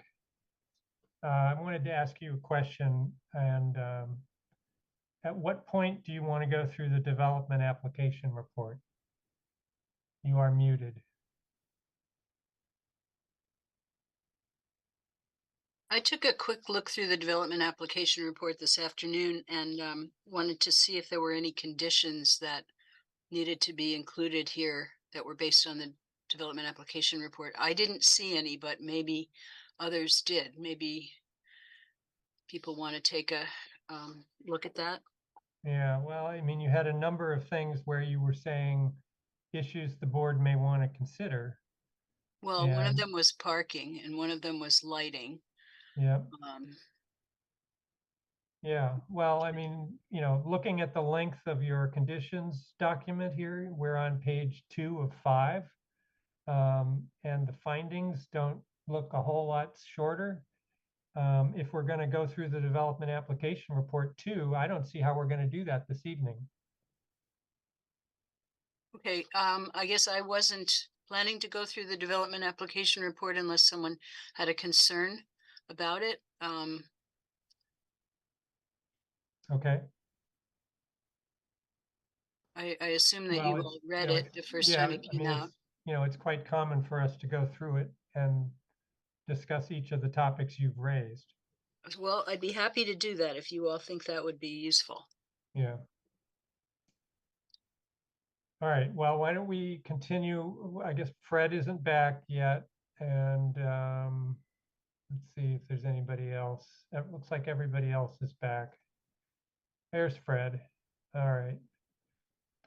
So why don't you continue with the conditions?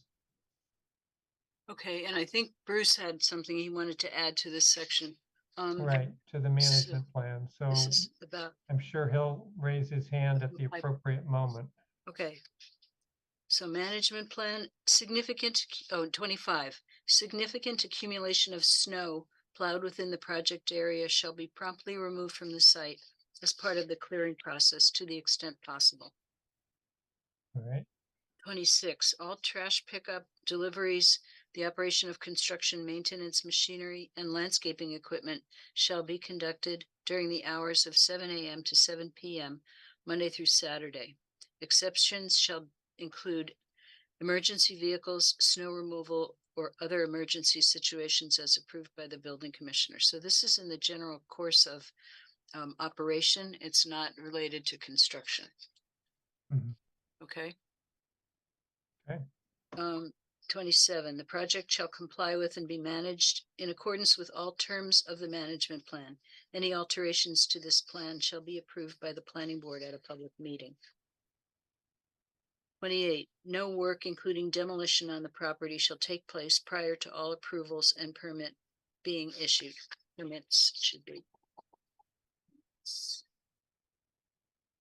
Right. Page 3.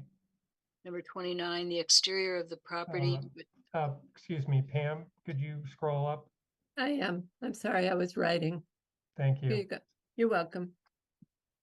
29, the exterior of the property with particular attention to the front walks, front lawn, and front planting areas shall be maintained in a neat and orderly manner, free from debris and trash.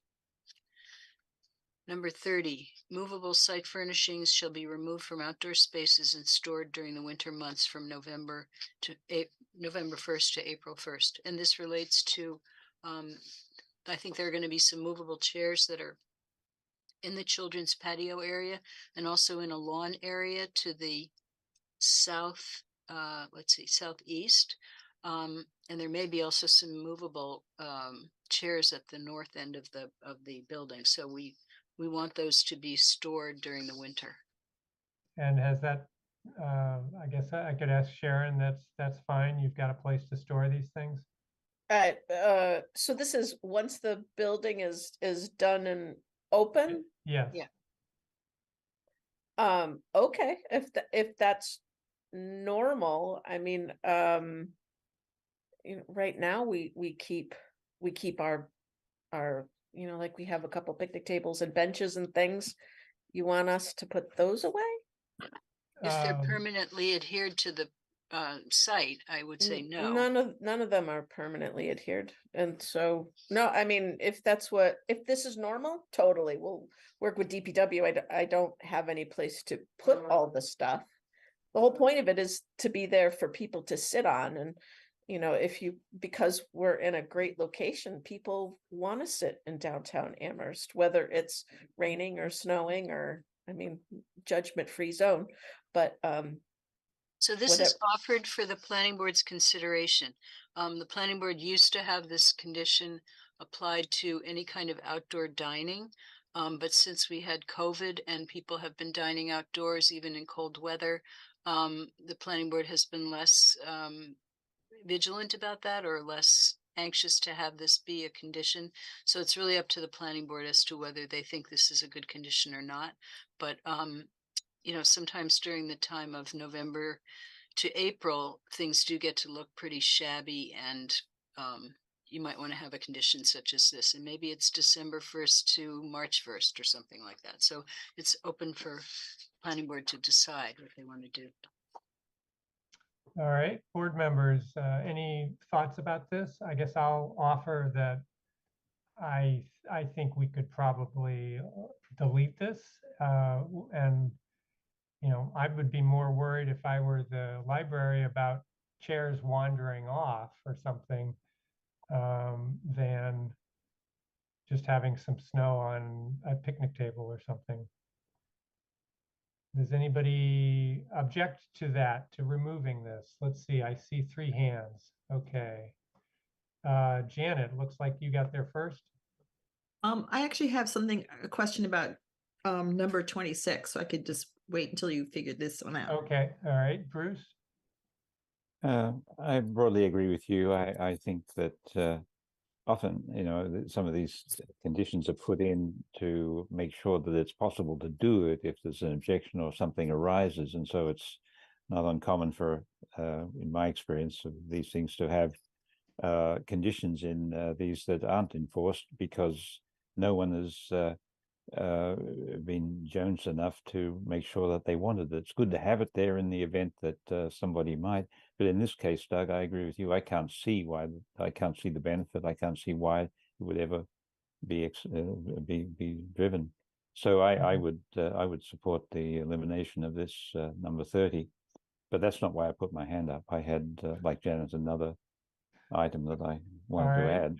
then let me call on Jesse and see if he wants to talk about number 30 before we I go was back just to. gonna agree with you, Doug. I think it should be removed, Okay. and the library can decide. All right, so let's agree that we can remove number 30, Chris. Mhm. And now we'll go back and talk about the earlier ones, I guess, that Janet and then Bruce want to talk about. So just on number 26, if Pam could scroll back a little bit, I didn't understand the whole idea that the exemptions language. It said exemptions shall include emergency vehicles, snow removal, or other emergency situations. And then it says as approved by the building commissioner. And it seems to me that if you had a huge snow or an emergency or some other emergency situation, the last thing you want to do is like call Rob Mora at like 11 o'clock at night. So I didn't understand why he had to approve of something that seemed, kind of, does that make sense? It might be Yeah. picky. I hate to Yeah. put the pain on that minute. I Crisis. don't think it needs to be there. Okay, I'm not sure who put that in. do you want to just take out the as approved by the building commissioner? And Yes. Just say exemptions are other, other emergency situations. Yep. Okay, you. thanks, Janet. Bruce? Yeah, I agree with that deletion as well. But I wonder whether we might consider the need to add a condition in, I guess it would be in the management plan. I remember during the discussion of the infiltration chamber on the north side that I think the Berkshire Design, I think it might have been Greg Hewson, said that it was the expectation of the design team that this infiltration chamber would be flushed annually. And I, first of all, do I correctly recall that? And secondly, would it, I'm not sure whether I'm asking Chris, I guess I'd ask Chris and the board, whether we think that that would rise to the level of being appropriately cited as a condition, the annual flushing or whatever the word is of the infiltration chamber. I think there's only one of them, so I guess it would be the north side. Yep. Rachel, I see your hand. Do you have a comment on that? Yes, thank you. I'd like to add, so the stormwater management report, which is reviewed by the town engineer, has an operations and maintenance manual that will be provided to the library for maintaining. I think the specifics of that should be tied to that operation and maintenance manual rather than pulling out a piece of it that may or may not apply if the system changes. Just so that we're not we're keeping everything together with that operation and maintenance plan. Okay. So Rachel or Sherry, maybe, I guess, I'm not sure, but it sounds like maybe if we wanted to put a condition in, we would just say that the stormwater system shall be maintained in consistent with the approved stormwater maintenance manual. I see your thumbs up. So that would be okay from your perspective as a condition. Sharon? Yeah, I just wanted to say again, this is above my pay grade, I guess. If this is normal, fine, but I'm thinking about, all the different systems and all the different maintenance stuff, equipment that we're going to have going on. At what point is it normal for you to have a condition? Yes, you're going to maintain this properly and this properly and this properly. It seems like it's in our best interest to maintain it properly. But if this is something that much more special, then fabulous. Okay. Does my question make sense? Absolutely. Bruce, do you have a thought about that since you brought this topic up? Only that what Sharon's pointing out is the obligations of a building owner, and so the answer is yes. I think. I mean, the fact that this building has got a public, rather interesting and complex public profile is why we get into doing this kind of thing. But I think it's appropriate, and it's yes, it is in the interest of the owner to maintain their building, but it's also in the interest of the town to make sure that the owners understand that and held to account on that. So you would go ahead and add the condition. I think the condition as expanded and made far more intelligent by Rachel is the way to go. We tie we include in this management plan a subordinate management plan for a specific component or a specific set of a specific subsystem of the building. Yes, I think we should do that. Okay. All right. Janet? I agree with Bruce. I think it'd be, and I was, especially since the fire station is down Right. slope of the library, so it's really in the town's interest that that get cleaned out. And I think it's actually something that people don't do a lot. So, but I would, in the language that Bruce has proposed, amended by Rachel, I would say as approved by the town engineer, because we don't know what that manual is if he's going to approve that. So we're fluid state here. Okay. Chris, I see your hand and I see you taking notes feverishly as we talk about this. I just wanted to read back the condition, and I think Sure. it was Doug who came up with a kind of general condition. Yep. Stormwater system shall be maintained consistent with the stormwater operations and maintenance manual or plan as approved by the town engineer. Is that what you wanted to say? Yeah, I think that captures it. Okay. I'm seeing Rachel nod her head gently. I'm not seeing Sharon object vociferously. No, no, not at all. It's great. No problem. Okay, all right. Well, I think, particularly as Janet mentioned, it goes through the fire department. We don't want to have a backup and a lot of runoff going wherever it would go. So why don't we add that, Chris? Okay. All right, so we So can we're go back. moving on to Yeah, we can go back construction. on. Pam, why don't you scroll back down and we'll go on to the next.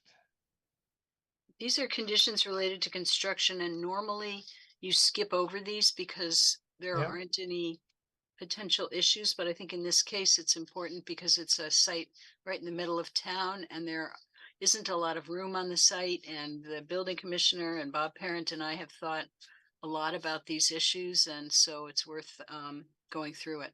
All right, so you want to go through each one, or do you just want to highlight some especially critical ones? I could just summarize some of them. So we always have a pre-construction meeting with town staff and the contractor. That's condition number 31, prior to the issuance of a building permit. So that I don't think there's any question about that. We always require a fire management plan, fire construction management plan, because there are fires that occur during construction and it's hard to know how to handle them sometimes. The construction logistics plan, which we've talked about, has all of these different things in it, A through J. I don't think we need to talk about those in particular, but starting with condition number 34, I think we should talk about this in detail. So condition number 34 starts with the construction logistics plan shall be subject to the following conditions. A, construction activity shall occur only between 7 a.m. and 7 p.m. Monday through Saturday. B, there shall be no parking or idling of construction trucks or equipment in any public right of way. So that goes to Janet's concern about, concrete trucks and other things blocking the roadway. Does that include the section of sidewalk that was shown blocked off on the logistics plan we saw? No, that wouldn't include that because that's being used specifically for this project. And so it was no longer considered part of the public way? So which maybe we should say, except for the part that is blocked off for during construction. And I'll have to think of a better way of saying that. Except for the part that is included in the construction logistics plan.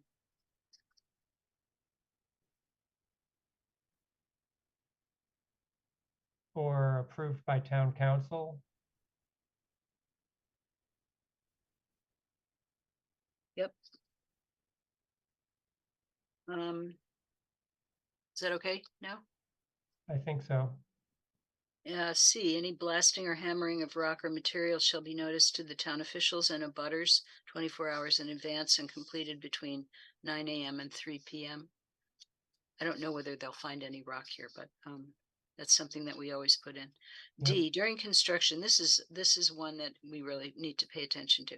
During construction, the construction period, the following requirements shall apply. 1. Material and equipment storage and staging shall be limited to the following locations: the project site, the VFW site at 457 Main Street. 2. Parking for contractors' personal vehicles shall be restricted to the project site, the town-owned VFW property at 457 Main Street, and the town-owned parking lot on North Prospect Street, which is also known as the North Pleasant Street lot, and the town-owned Prey Street parking lot. Contractors may also purchase employee parking stickers, allowing them to park passenger vehicles in marked locations along public ways within the downtown area. Contractors shall not park personal vehicles in metered on-street parking spaces or in the town-owned Amity Street lot. I guess my question about these first two is, it sounds like you're precluding the contractor from finding other private accommodations. Don't you really mean that the library and the town will only make those resources available as listed? Yes, that's what we mean.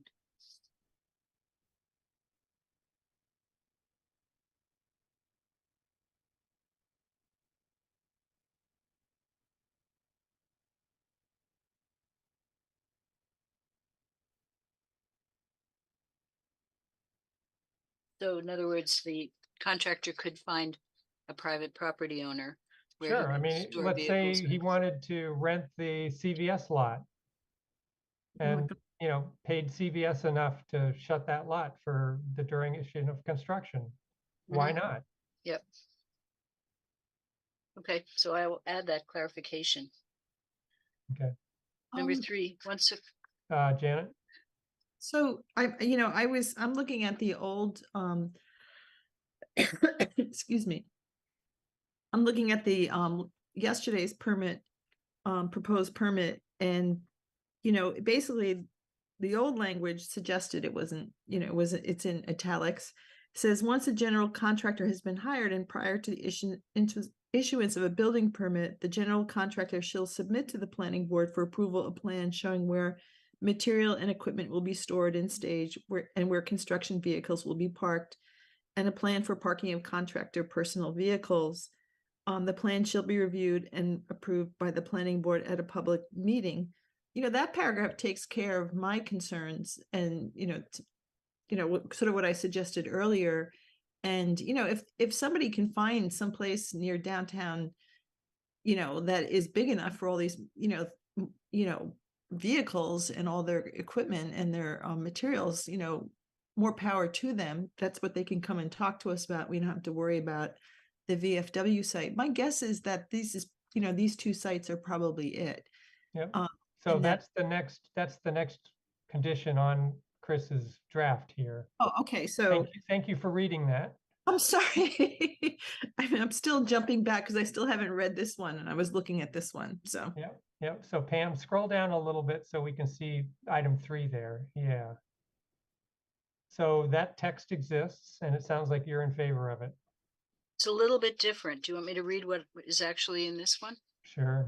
Once a general contractor has been hired and prior to the issuance of any building permit, the general contractor shall submit to the building commissioner for approval a plan showing where material and equipment will be stored and staged and where construction vehicles will be parked, and shall present a plan for parking of contractors' personal vehicles. All right. Janet, that seem okay? Got your No. hand? Yep. I think we should keep it for ourselves because of our collective wisdom and the fact that we understand, like, my complete respect for Rob Mora. But one of the good things about the planning board is, other than our ability to pick nits, and it's like everybody has a different experience. So people who live downtown will understand, oh, that doesn't work because X, Y, and Z, or somebody who's an architect will be like, well, that's going to be a problem. And so I think we should just stick with the language saying, come back to the planning board, just to make sure your plan makes sense. And what may make sense to Rob Mora might not make sense to 7 people who are ordinary citizens with different professional degrees. And that's the good stuff that we bring, is that we get to look at something and, Bruce is like, that's a weird curve on the roof, it just doesn't match. And so those little tweaks, but I think this is actually pretty significant. I think we should stick with just having them come back to us. And that is the last thing we'll say about construction plans. Board members, how do you feel about this? Are you okay with the building commissioner, or do you prefer that the planning board review this construction logistics plan? Don't all raise your hands at once. Karen? Karen? Mainly to go to Rob Mora, and if something is kind of, I don't know how much plan, it's just more efficient to go to Rob Mora. I'm not sure that this is, and he would make a pretty good decision, I would think. So you'd support leaving it with the commissioner? Yeah, I think I would. Okay, Bruce? I think I support Karen. I understand Janet's concerns, and in theory, the board there might be some instances where we might see things better or differently. But broadly speaking, I think the building commissioner is probably going to be a satisfactory route, and it's certainly a whole lot more expeditious. So I don't think there's enough to be gained by bringing it back to us. So I would support keeping it the way it is. Okay, Jesse? Bruce said better than I would, so I concur with his statements. All right. What did he say? I didn't catch that. Jesse I agreed with concur with- Bruce? Concurs with Bruce, okay. Yes. All right. I assume, Karen, you're done with your raised hand? Oh, sorry. All right. All right. Let's see. I haven't seen anything from Johanna. And I will say, I think I'm fine with it staying with the building commissioner. I don't look at that many construction logistics plans to feel like I'm, necessarily very good at that. Johanna? I concur with the majority. Okay. All right. Well, so Chris, why don't we leave the approval of the logistics plan with the building commissioner? Yes, just let me say one thing in support of that idea, that the building commissioner has easy access to the Department of Public Works, can consult with the town engineer and the superintendent of public works about things that are going to be suggested. So, and that would be challenging for the planning board to do. So anyway. Janet? Are we keeping or adjusting the language before that I don't know what the numbering is. It was number 2. Yeah, are we altering that or keeping that? What was Well, the idea? I think Chris had agreed with my suggestion to make it clear that we're not limiting the contractor to those spots. We're just saying that's what the public entity, or the owner, is going to make available. In the public realm, that's what's Yes. available in the public realm. Yeah. Okay. And then just a quick question. So if the contractors, the workers are using a public lot, they'll be given like a special thing so they could be there all day. They're not like putting dimes in, are they? What we're saying is they can park in certain public lots, but not others. There's a lot on Prey Street where they can park, and there's a lot behind CVS, which is the town-owned lot. Sometimes it's called the North Pleasant Street lot, and they could park there, and they could feed the meter or whatever they need to do. They can also come into town hall and purchase an employee sticker, so they can park in those permit parking spaces that you see marked with a blue sign. I have one myself. But we don't want them to park in on-street metered spaces, because those are spaces that everybody, the public uses. And we also don't want them to park in the Amity Street lot, because people go to the cinema and they, want to go downtown, and we don't have the lot in front of the town hall anymore. So we want to leave those spaces open for members of the public. Okay. Got it. All right, Okay. Right, number we're up to 35, I believe. 35. 35 is just boilerplate, that they have to provide the building commissioner with information about the project manager. 36 is different times when they can't work, and I think I should read through this. There should be no exterior construction activity, including fueling of vehicles, deliveries, or idling of vehicles or equipment on the project site before 7 a.m. or after 7 p.m., Monday through Saturday. There shall be no construction on the project site on the following legal holidays: New Year's Day, Memorial Day, July 4th, Labor Day, Thanksgiving, and Christmas. And the applicant agrees that the hours of operation shall be enforceable by the Amherst Police Department and/or inspection services. And this is one that we added. There shall be no work during graduation for the University of Massachusetts at Amherst, May 17th and May 18th, 2024, because those are days Do we not expect that construction could go into 2025? well, we could, yes. I suggest you add those dates as well. I mean, if I added up the timeline that we had in the earlier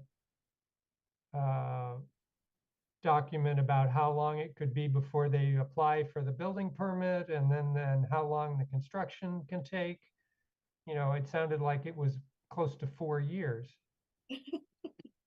Right? I mean, 18 months to get a building permit and 2 years to build the thing, that's 3.5 years. So anyway. Mhm. Okay, so I do see a couple of hands. Johanna. I'm curious about the rationale for the University of Massachusetts at Amherst and whether it also extends to Amherst College. Amherst College has its graduation on a weekend. So the people who suggested this condition didn't think that was necessary for Amherst College. Also, the crowds are smaller for Amherst College. Okay. Okay. Now Fred. Yeah, on 36, I'm curious why the Traffic Enforcement Division is excluded from the list of enforcement. Chris, are they separate from the police department? I don't think so. I think they're members of the police department. The meter people are separate, but the traffic enforcement people are part of the police department. Okay, well, if that's the case, I didn't think so, but if that's the case, then it doesn't matter. So did you say, Chris, that the meter folks were separate? I think the meter folks work for town hall. And for the when would collector. they be, so they would not be able to enforce any of this? I don't believe so, no. Okay. Yeah, well, that's what I thought, and why wouldn't they? The metered people only enforce infractions of meters. So if they we might- have contractors parking at meters, which you don't want, can't they get a ticket from enforcement? they could, but that doesn't have anything to do with condition number 36. Okay, So maybe maybe Fred is going back to number 34, where we talk about where contractors can park. And I think that the meter people could enforce that, where okay, all contractors right. can park. I see what you're saying. Oh, Okay. okay. All right, Jesse? Oh, sorry. Question about number 36. I'm assuming the intention here is about noise for surrounding Yeah. people living. And if so, I mean, I understand that delineation of exterior versus interior, but certainly interior things can be noisy too. I don't want to try and put more limits on this. I was just curious about if that really was the intention, like That is why the it's in there. intention. Yep. And so that's why you have the exterior construction activity. The exterior I- construction is 7 to 7 Monday through Saturday, but there's no construction on those dates that are listed. And why? It's standard. I don't know why. Chris, would you like, or Jesse, would you like to allow construction? Yeah, I don't, if there's not a real rationale, I don't think we should try and slow down anything. Yeah. So we could strike that sentence, Chris. Strike number 36. No, just the sentence that says there shall be no construction on the project site on the following legal holidays. Okay. Fred, you are muted. Okay, thank you. All right, Chris, I think we're caught up. We can get to 37 or 38 now. 38. The project site shall be fenced during construction. And then the building commissioner asked if the planning board cared if there's screening applied to the fence, which sometimes includes graphics, letters, and messaging from usually from the contractor. Mhm. You know, there's sometimes big banners that the contractor puts up, and it might show an image of the library as it will be built, but it might show some sort of advertising from the contractor. So does the planning board care about that? Okay. Janet. It sounds sort of unpleasant to me, but I especially think that the fencing facing the strong house should have just be a fence and no big signs. Okay. All right, Jesse. I guess, yeah, if we can choose, I would choose not to have big signs, but Okay. no other people. Sharon. Yeah, just one thing, and I don't have the language in front of me, but I think as part of the MBLC grant, there has to be a sign saying this project is thanks to all of our elected officials in the state of Massachusetts, something like that, through a grant through the MBLC. So there needs to be some kind of sign there, but that's different from advertising for the GC. Mm-hmm.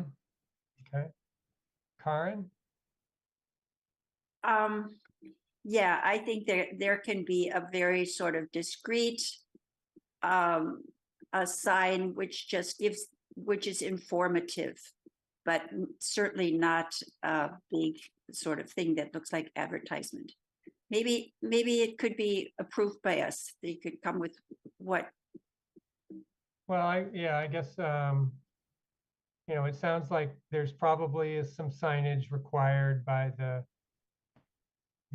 state agency that's helping fund the project. So we could make an exception for that. And then we could, in fact, isn't this site, Chris, within the purview of the design review board? Yes, it is, but I don't believe that construction signs are reviewed by the design review. Oh, really? board. They're Okay. temporary signs.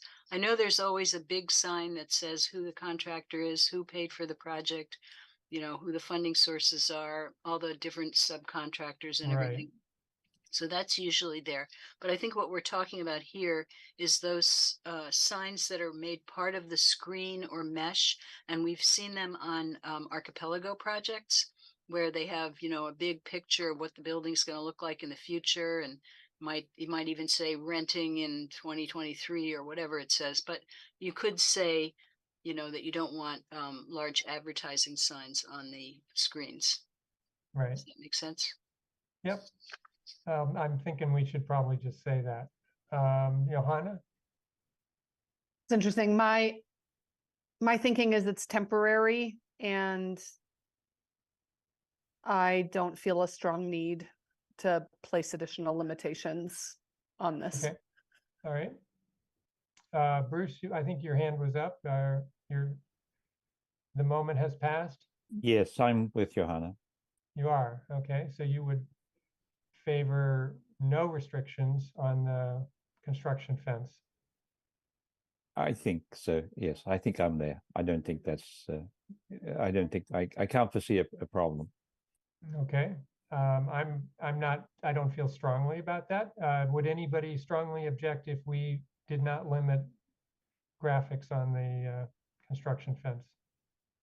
Could, Sounds like Jan, could we just say, whoops, you just muted yourself, Janet. sorry, could we just say no signs on the strong house, like the west side? Because I think that would be just tacky, to have that in this, it's 1700 building. I don't think it'll be. All right, anybody object to prohibiting on the west facade, the west construction fence abutting the strong house? I don't see any hands. Chris, can That's we, fine. Yeah, can you draft that? we can do that. Yep. Number 39, appropriate measures shall take place to control dust, dirt, debris, and construction materials on site. Water for dust control shall be trucked in from off-site unless otherwise approved by the Department of Public Works. Number 40, all catch basins shall be protected from soil and debris contamination during construction and shall be cleaned at the end of construction. 41, no stumps, demolition material, or construction debris shall be buried or disposed of on the project site. 42, prior to and during construction, physical barriers shall be installed to provide tree protection along the limit of clearing line and around trees to remain. Erosion controls and tree protection measures shall be continuously maintained throughout the course of construction. And number 43, tires shall be washed before vehicles exit the site and anti-tracking pads shall be installed at construction site exits. Okay, Um, Johanna, Is there, and maybe we'll get to it, but is there anything in here about dust management? Should that come to be a problem? That's just- in number 39.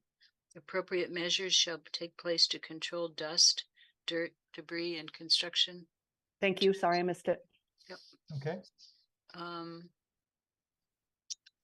Number Anything 44, in the 40. next section? Does someone want to say something?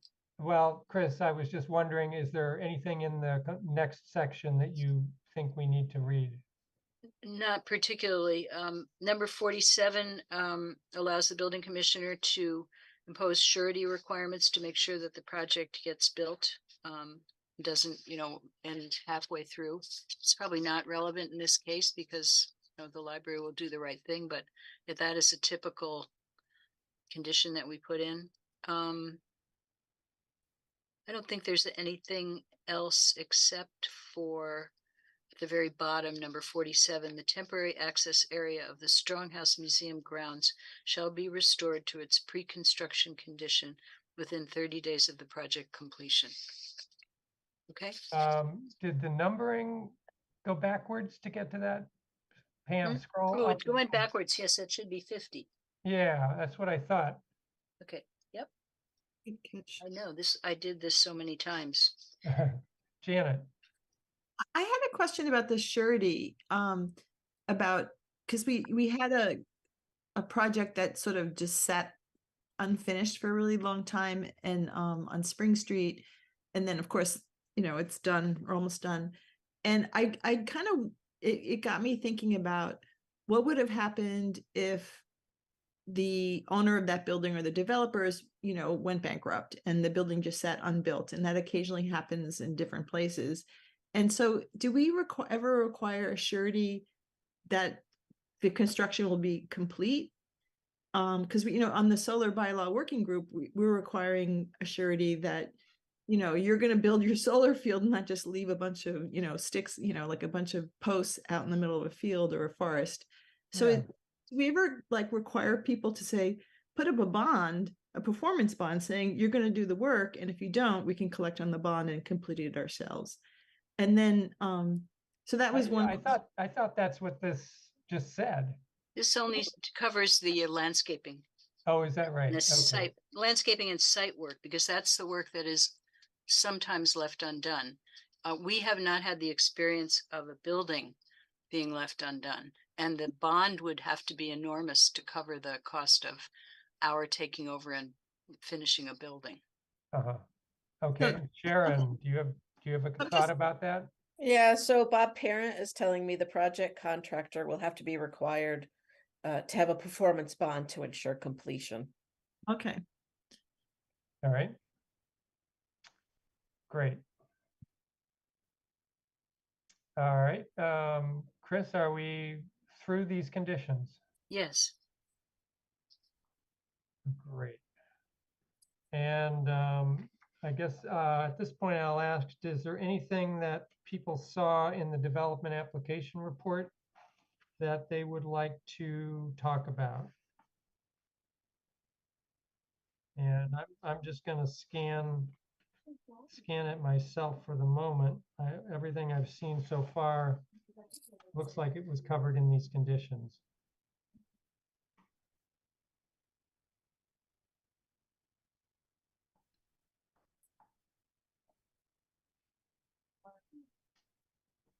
Yeah, I think we've actually dealt with most of this. I do see one thing here, Chris, about the traffic impact report and pedestrians crossing in front of the construction site. Has that been a topic of conversation with you guys and the design team for that logistics report? It's been a topic on other projects such as 11 and 13 East Pleasant Street. I think it's probably not really an issue on this project, so So all pedestrians will be told to cross the street so that they don't walk on the north side of Amity Street in front of the, this is during construction you're talking about? yes. All right, Yeah, can you read that section to me? I don't have it right in front of me. Well, Rachel, did you say yes? I just like to iterate that the logistics plan goes into great detail about the signage. We are putting signage in at the corner of North Prospect Street and even at the corner of North Pleasant Street, letting people know before they get to the closed sidewalk that it's closing, it's time to cross. Okay. That is mapped out in detail in the logistics plan. Okay, so the plan is that no pedestrians are crossing in front of the construction site or Correct. And going we're past the construction site. right. I think that the item in the development application report actually referred to the ultimate situation where pedestrians were crossing the driveway. And so it wasn't really referring to the time during construction. Rachel is Oh, referring to the I time see. during Okay. construction. So I don't really feel like, having 7 cars Yeah, occasionally it come was- in and out of that driveway is really going to cause a problem and Yeah, have to be and studied that by. that hasn't been a site of a great number of pedestrian accidents. I mean, No. so far. In the past, no. Okay, all right, Janet, I see your hand. In the waiver section, this is a small thing. There was a waiver of the vegetative buffer. So when you have you're abutting the RN in the BG, you need to have a vegetative buffer between you and the adjoining property. And I just assumed, but I didn't want to assume that the Stronghouse doesn't want to see vegetation along the building. Is that a correct assumption? Along the west side of the building? I haven't been in touch with the Stronghouse about that.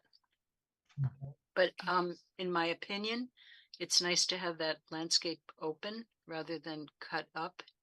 It's nice to see the continuum between the Stronghouse and the library the way it's always been, rather than having shrubs or something there. Yeah, it's also nice for security, particularly if people are sleeping on the porches. That's true. Fred. Yeah, I had a question about the area to the, let's see, it would be to the east of the Jones. Right now, that's the only HP parking that's anywhere near people going to the Drake. And so that is a matter of concern. I can tell you for my wife, who definitely needs that space. Is this during after hours? Is this site going to be completely closed? I'm getting the impression the answer is yes. Sharon? Yeah, no, just like now, right now, we have 2 handicap spots. Anybody is welcome to use them at any time, whether the library's open or not. And doesn't that apply to basically all the parking? All 7 spaces are likely to be available to anybody after hours? yeah, we won't put a gate up there or anything like that. Yeah. Okay, Okay, thank and you. there wouldn't be any enforcement or ticketing or towing of anybody parked in that space, right? No, correct. Yeah. And so because the property is owned by the trustees, it's not ticketed by the town's parking management folks. Okay, and you won't be, Towing. hiring Pat's Tow to monitor it and take my car away. No, only if you hit another car that's parked there, Okay. then something could happen, but All no. right. No, I was just concerned about a construction fence that might close that access. Oh, during Oh. construction, there will be a fence there that will close that access. Yeah. Well, Yes. so that's my concern, that That was the we're question. gonna go through maybe an extended period of time with a well. All right, Yeah, well, with the loss of a couple of strategically placed accessible spaces. Chris, would the town be willing to make a couple of the parallel parking spaces, a kind of adjacent on Amity Street, handicapped for during the construction? The town shies away from making parallel parking spaces handicapped accessible because it requires that you have a lowered curb to the sidewalk, and it requires a lot of signage. It's very challenging. There is handicap parking across the street in the Amity Street lot, and that lot will remain open during construction. So perhaps, people who need that type of parking could use those spaces. that raises a question, and it gives me an idea, and that is that at least during construction, the town might make a couple additional spaces available as HP designated, and then you wouldn't have to do any construction if you just identified the spaces that were close to the ones that are there now. In the Amity Street lot, Yes, I'll make that suggestion to the superintendent of public works. thank you. Great. Janet. I wonder if we can go to the page 13 of the development application report, because there's a bunch of questions that were posed, and it seems like they'd be good questions about, we talk about that area that we're talking about. That would have been in the November 15th packet, I think, Pam, if you're looking for that. Oh, and Well, I guess it's in this packet, isn't it? Yeah, I forgot. I mean, I guess I can read the It's just about how, like, pedestrian bike movement around that area and how people cross the street and stuff. yeah. So useful. issues to consider. Any work within the town right of way will need to be approved by town council. We've talked about that. The board may wish to inquire about pedestrian access on the north side of Amity Street during the construction period. I guess we just talked about that. Will pedestrians be required to cross Amity Street to use the sidewalk on the south side? I think the answer is yes. Where will the temporary bus stop be relocated? I don't know that that's come up. Will it be relocated? Rachel, has that come up? Yeah, we've talked with PVTA. Bob Parrott has been helping with that conversation. And PVTA's current thinking is they may actually temporarily decommission the bus stop in front of the library because there are so many close by on Amity Street. But they would continue to talk with the town about that. All right, so it may just go away. And then will there be a temporary rerouting of the bike lane or will cyclists need to cross Amity Street and walk their bikes on the sidewalk on the south side of the street? Well, I can tell you as a bicyclist, I'm just going to ride as, in the travel lane if I need to. So what's the actual answer to that question? Our logistics plans call out for sharing bikes may share a full lane rather than having another bike lane just shimming in there. So we have that signage starting at the corner of the North Pleasant Street, all the way through the. Okay. Janet? I have two questions. Will there be any like special painting on the road to show like like share the road? There's like in Brookline, they have that when it's the roadway is now used for bikes, and there's some kind of weird diamonds and stuff. And then also, I think I might have missed this, and maybe it has been said, is there going to be a temporary crosswalk like painted out so people know like, oh, we have to cross over from North Prospect to Amity, and cars will know that? We have signage at every corner. I could show you the. Will there be like paint on the road so cars, notoriously not? There's a lot of signs downtown. Well, I mean, is there gonna be like a Rachel, forgive me if I'm wrong, Rachel, but it sounded like at North Pleasant Street, you're going to tell pedestrians cross here at the existing crosswalk to the south side of Amity Street. And then at the other end over at North Prospect Street, you're going to tell pedestrians to cross at the existing crosswalk. Oh, there is a crosswalk. Okay. Yeah. So we don't need additional crosswalks. Okay. Because we're using existing ones. I guess that does beg for me the question about the existing crosswalk right opposite the library with the raised platform. Is anything going to happen to that? Will the signage go away? We're temporarily closing that crosswalk. We have signage that it's closed. All right. And is there a sign in the middle of that street? I think there is, in the middle of Amity Street. I kind of remember trying to miss it as I missed the pedestrians too. It's one of those, it's not permanent sign. They take it out during the winter, so plows can go through. So somebody will, Public Works will just remove it for a couple of years. Fred? Yeah, if that happens, and if I get the additional HP spots in that lot, people are going to need to be able to cross, and I think the DPW should be contacted about at least painting a crosswalk, even if it's not raised. And I'm not sure where to place it, but well, I mean, wouldn't they cross either at North Prospect Street or at or I guess that's just Pleasant Street, at the existing crosswalk? You'd cross at Pleasant Street if you were headed to the Drake. Yeah. Well, yeah, that's I guess maybe that's the only option. Yep. Okay.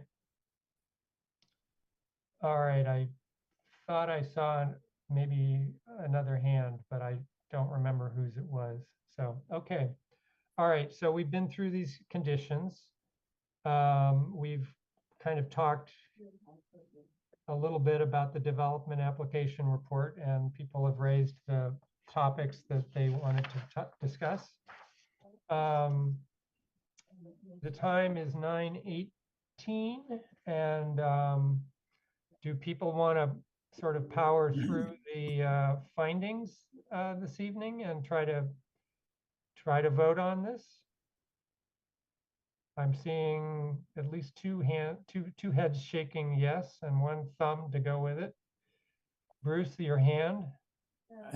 I Much in all, that's it's a load, and we have house guests. I would think that while our mind's on this and while we got people assembled, we should proceed. Okay, so that's 3. Janet? I'd like to wait till the next meeting. I think Okay. we're gonna take a long time on this, and then I'd like to see the draft conditions as conditions and hopefully hear from town attorney. But Okay. All right, well, at some point, I think we're going to need to take a straw poll on that. And it sounds like at the moment, there's at least 3 members in favor of proceeding this evening. Bruce, is your hands back up? Yes, it's just a concern that if we stop and then we take 2 weeks and we start again, that it'll take us twice as long. We'll have forgotten stuff. It'll be very inefficient, very frustrating. Much and all as it's troublesome to imagine that it's going to be a late night, I think we should, and I don't think we need to worry about other reports from other folks. I think we've handled that. I think we just Okay. stick our nose to the grindstone and do the work. Yep. All right. Well, I guess unless other members who have not spoken want to weigh in and change the course of the evening, why don't we go ahead and talk about the findings, Chris? Pam, if you could bring those up.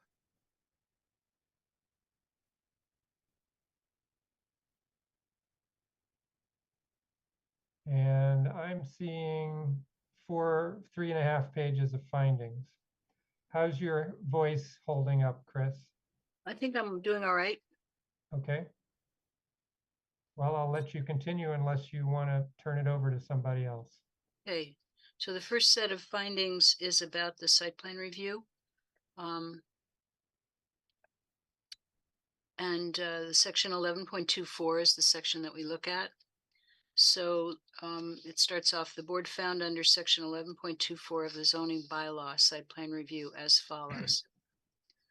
11.2400, the project is in conformance with all appropriate provisions of the zoning bylaw and the goals of the master plan. The applicant has applied for a special permit to continue and enlarge the structure with existing non-conforming dimensional setbacks in accordance with section 9.22 of the zoning bylaw. The applicant has also applied for waivers of setback requirements for accessory structures. And I think there were a couple of other things that Janet mentioned, something waiver. The vegetative barrier at the abutting zone RN. Yep, and there was another waiver having to do with lighting in the parking lot, I think. Was there? Well, it had, the only one I can remember at the moment had to do with the lighting that did not conform with dark sky. Maybe that's it.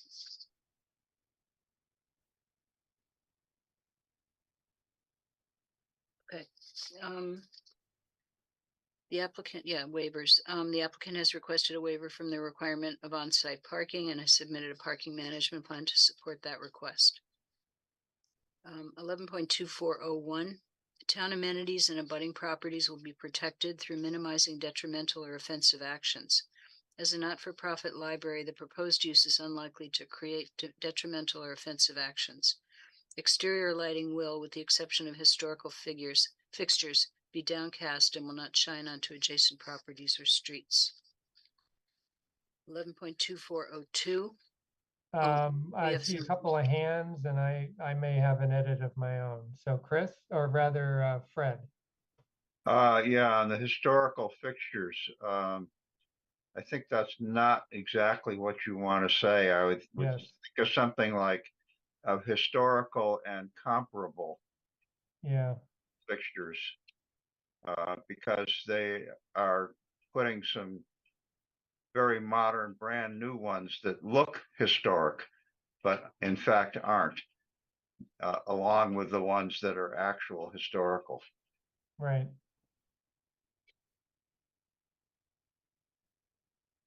I guess the other word that comes to my mind is something of a historic character.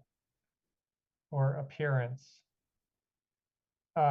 Janet, while Chris is writing that down, what would you want to say?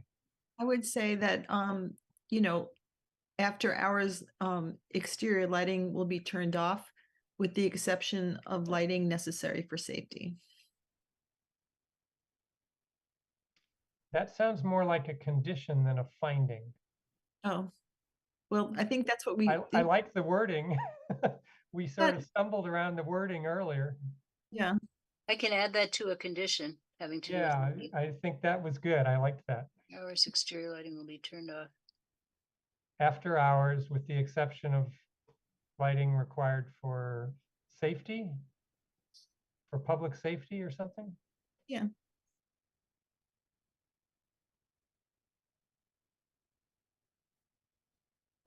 I can't write fast enough. That's what we Especially have the recording for, Chris. this time of night. Yeah, I'm sure Pam is busy writing too.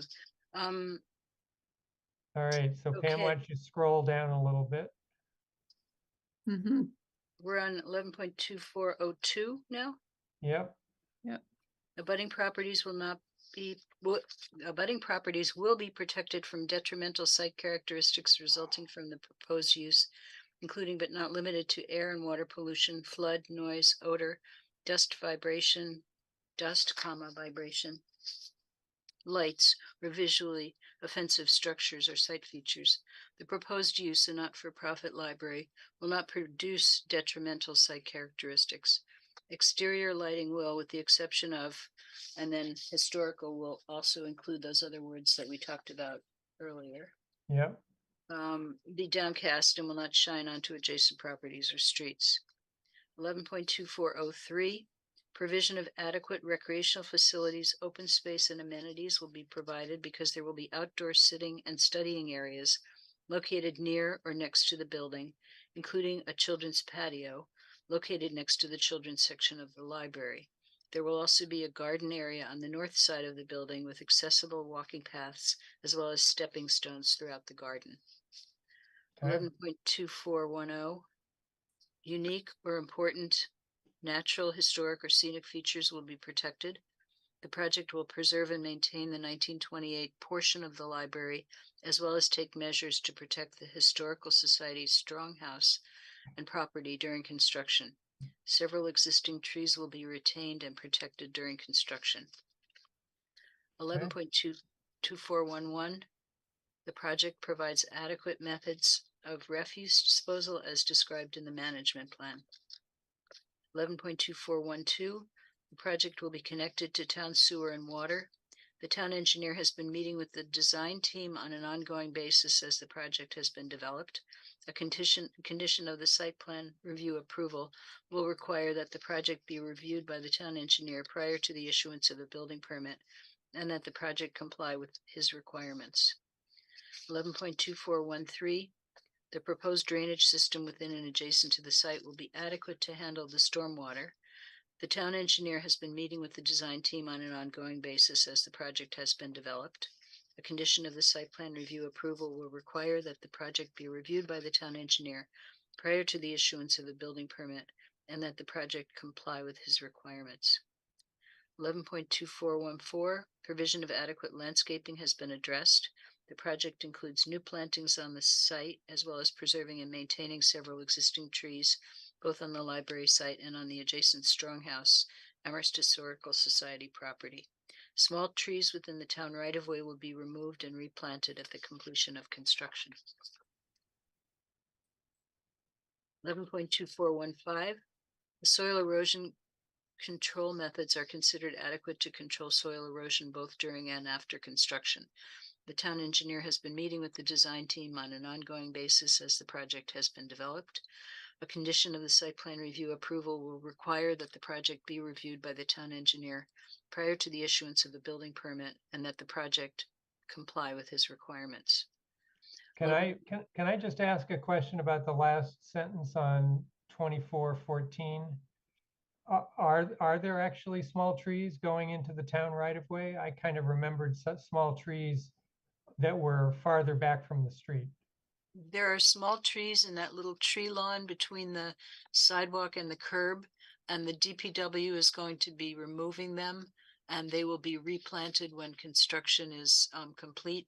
They were newly planted by the town, Okay, those little trees. okay, fine. Yep. Great.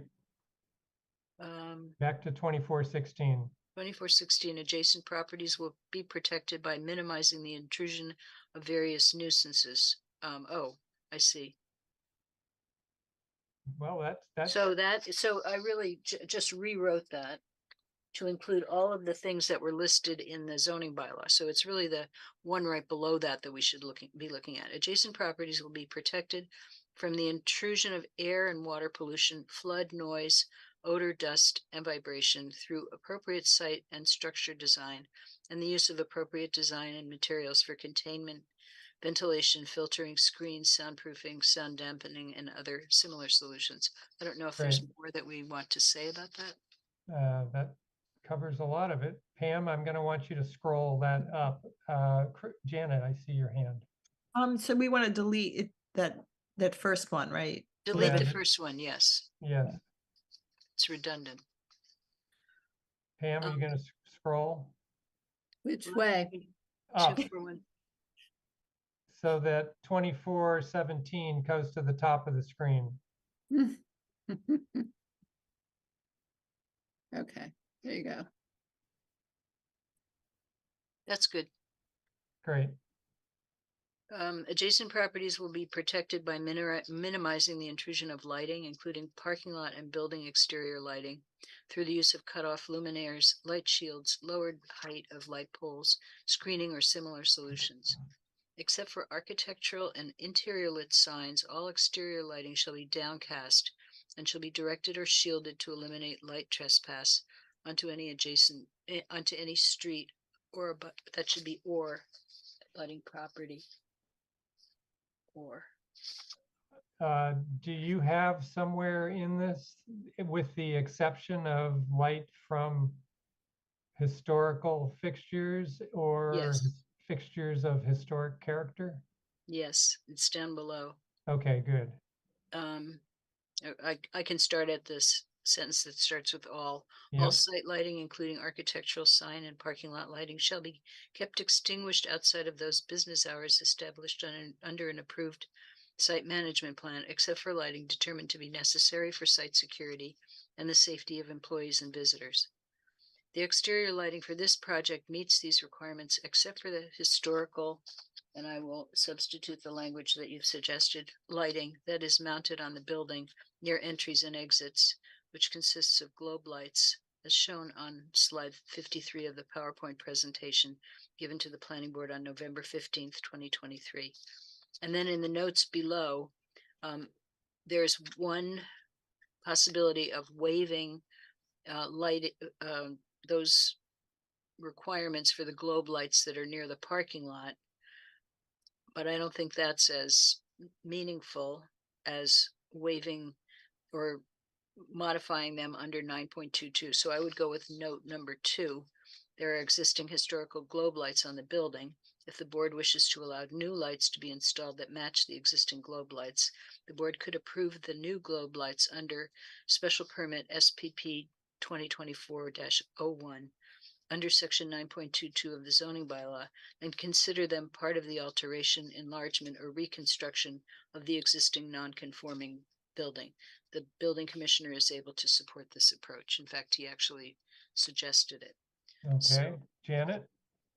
So I didn't, I'm not going to say my previous points, but I want to ask the architects, could these globe lights be considered architectural? I remember when we talked about this a few years ago, architectural lighting was like lighting that was like shining onto a building.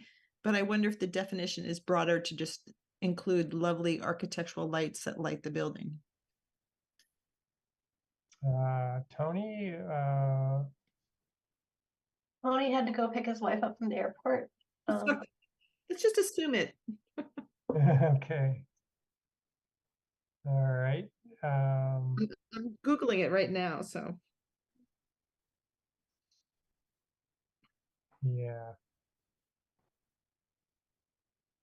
Okay. I mean, I guess my sense from the board is that we're inclined you know, with Janet, with you as the exception, to accept the pathway, I guess, that Rob Mora has proposed.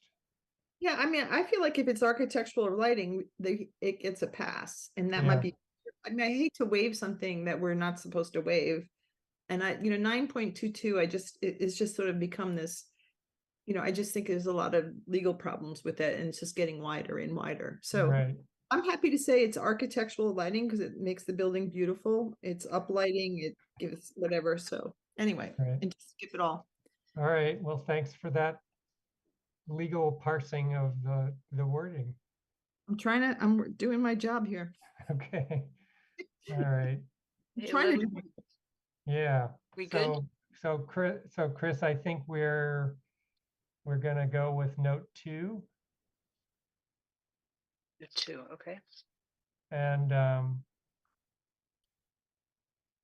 I actually think your last sentence, it sounds like the building commissioner endorses this approach. Building commissioner recommended this approach. Okay, so let's use recommended. Yeah. Recommended. Is able to support seems a little bit wishy-washy. Okay. 11.2418, it's not applicable because the property is not located in a flood-prone conservancy district. All right, Pam, we need to scroll up again. 11.2419 is also not applicable because there are no wetlands on or within 100 feet of the property. All right. 11.2420, the planning board did not choose to refer to the design principles and standards set forth in those sections of the zoning bylaw because the project is within the jurisdiction of the design review board, and the DRB has reviewed the project and has issued comments and recommendations which have been provided to the planning board, and the applicant has made changes to the proposal based on the recommendations of the DRB. 11.2421, the development is reasonably consistent with respect to setbacks, placement of parking, landscaping, and entrances and exits with surrounding buildings and development. The applicant has applied for a special permit to continue and enlarge the structure with existing non-conforming dimensional setbacks in accordance with section 9.22 of the zoning bylaw. The applicant has also applied for waivers, and I'll list the waivers. I only listed the setback requirements for accessory structures, and has applied for a waiver from the requirement for on-street parking. So you're gonna elaborate that? The vegetative buffer. Yes, I was gonna list the vegetative buffer.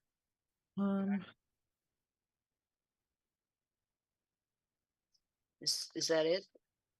I have traffic impact sign plan, waiver of setback requirements for accessory structure, waiver of sections for lighting, 7.105 for lighting of parking areas, waiver of section 11.2414 regarding the vegetative buffer, waiver of section 11.2417 of the zoning bylaw exterior lighting. Those are all in the development application report, right? Yeah, that's a list from page 3, or the current one. Development application report, yeah, okay. 11.2422, building sites shall avoid to the extent feasible impact on steep slopes, floodplains, scenic views, grade changes, and wetlands. There are no steep slopes or floodplains on the site. There are no severe grade changes proposed other than at the proposed retaining wall. There are no wetlands on or near the property. There are no scenic views within the property. The applicant has been consulting with the Amherst Historical Society to ensure that the project does not have a lasting negative impact on the Stronghouse or on the surrounding property. 11.2423, Fred has his hand up. Oh, thank you. Yeah, 11.2422. Building site shall avoid, that's a command, and these are findings. I think maybe you want to take the word shall out. That's actually quoted from the zoning bylaw. It's part of the what criteria? Yeah, but aren't these findings? So you Yes. would say this building site avoids. Yes, something like that. Okay. All right. Yeah. Thanks, The building Fred. that avoids, yeah. Okay. What I usually do is quote from the criteria in the zoning bylaw and then say how it's done, but I understand what you're saying, so that makes more sense in this case. 11 point, is that okay now? Can I add something? You're saying there is a severe grade change with the retaining wall, and I think you should say the the project shall ensure that the retaining wall, whatever, like, I mean, say that there is a retaining wall that will hold the dirt back. I mean, it'd be a little more explicit on that, maybe. Okay. Well, again, you don't want to put a command in here. It will rather than shall, right? Yeah. Yeah, perfect. Yeah, Okay. 11.2423 is not applicable because there's only one building on the site. 11.2424, screening has been provided as appropriate. The trash area will be screened by a 7'6" tall fence, and the mechanical equipment will be located on the roof and will be screened. 11.2430, the site has been designed to provide for the convenience and safety of vehicular and pedestrian movement, both within the site and in relation to adjoining ways and properties. The driveway will provide access for 7 vehicles with parking adjacent to the building. Pedestrians will not need to cross the parking area to access the building. Only pedestrians who are coming from the parking lot. Only maintenance vehicles and trash removal vehicles will be allowed beyond the parking area. Pedestrian movement to the front door will be accommodated by a new and improved accessible walkway at the appropriate grade.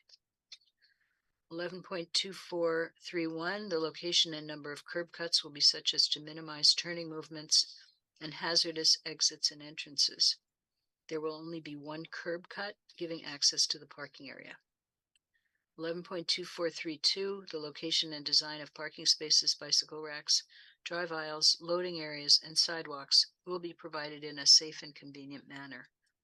There will only be 7 on-site parking spaces. The bicycle racks will be provided near the parking area. Sidewalks are located so as not to conflict with the parking area and the drive aisle. 11.2433 is not applicable. Except for the construction period, provision for access to adjoining properties is not an issue. The applicant has consulted with the Amherst Historical Society to arrange for access during construction. and do you want to mention they've consulted with the property owner to the east regarding egress from the Drake? Yes. Janet? I don't think they've actually agreed to access, have they? Since we haven't read the letter and no one's ever said, yeah, they've agreed to allow access. The Well, strong it house. just doesn't say they agreed to, it just says they've consulted with. Has consulted to arrange. Oh, it's sort of implied that they had agreed. I didn't But quite. it doesn't actually say they've agreed.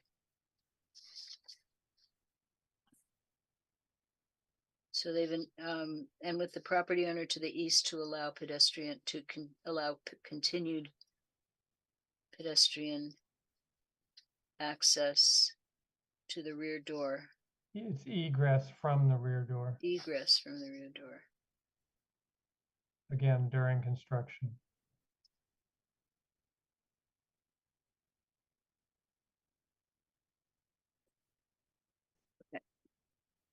11.2434, it's not applicable because there is no new driveway proposed for this project. 11.2435 is not applicable. Joint access driveways between adjoining properties are not an issue. The adjacent properties have existing means of access from other locations. 11.2436, the requirement for submittal of a traffic impact statement is requested to be waived. There is a negligible amount of traffic expected to enter the site. 11.2437 is not applicable. No traffic impact report will be required. Okay, so that concludes the findings for the site plan review. Yep. Okay. So now we have the special permit. Now we have the special permit for the 9.22. which is related to nonconformities. So this is a quote from what the zoning bylaw says. Section 9.22 of the zoning bylaw states, the special permit granting authority authorized to act under the provisions of section 3.3 of this bylaw under a special permit allow a nonconforming use of a building, structure, or land to be changed to a specified use not substantially different in character or in its effect on the neighborhood or on property in the vicinity. Said authority may also authorize under a special permit a nonconforming use of the building, structure, or land to be extended, or a nonconforming building to be structurally altered, enlarged, or reconstructed, provided that the authority finds that such alteration, enlargement, or reconstruction shall not be substantially more detrimental to the neighborhood than the existing nonconforming use or nonconforming building. So the finding is that the board finds under section 9.22 of the zoning bylaw that the alteration, enlargement, and reconstruction of the Jones Library, a nonconforming building as to side and rear setback, will not be substantially more detrimental to the neighborhood than the existing nonconforming building because the proposed setbacks are greater than the existing setbacks. The rear setback is required to be 20 feet minimum under section 6.141 of the zoning bylaw, where property in the BG zoning district abuts an adjoining residence district. The existing setback is 1.24 feet at the northwest corner. The proposed setback is 10 feet, which is an improvement over the existing setback. The side setback is required to be 20 feet minimum under section 6.132 of the zoning bylaw, where a property in the BG zoning district abuts an adjoining residence district. The existing setback is 1.24 feet at the northwest corner, and the proposed setback is 5.5 feet, which is an improvement over the existing setback. And is it really just a accident of the universe that both of those numbers are the same? That's the information that I've received from the applicant. Is And that Rachel nods her head yes. I checked it twice. I was like, how can that be possible? Okay, thank you. 1.24, not even 1.25. All right. And then Go if ahead. you choose to accept this one, findings for the new historical globe lights at entryways, the board finds under section 9.22 of the zoning bylaw that the addition of new historically similar or whatever globe lights mounted on the building that are not shielded or dark sky compliant are not substantially more detrimental to the neighborhood than the existing non-conforming historical globe lights because they are located at doorway entrances and are not immediately adjacent to neighboring properties or streets. Is that okay?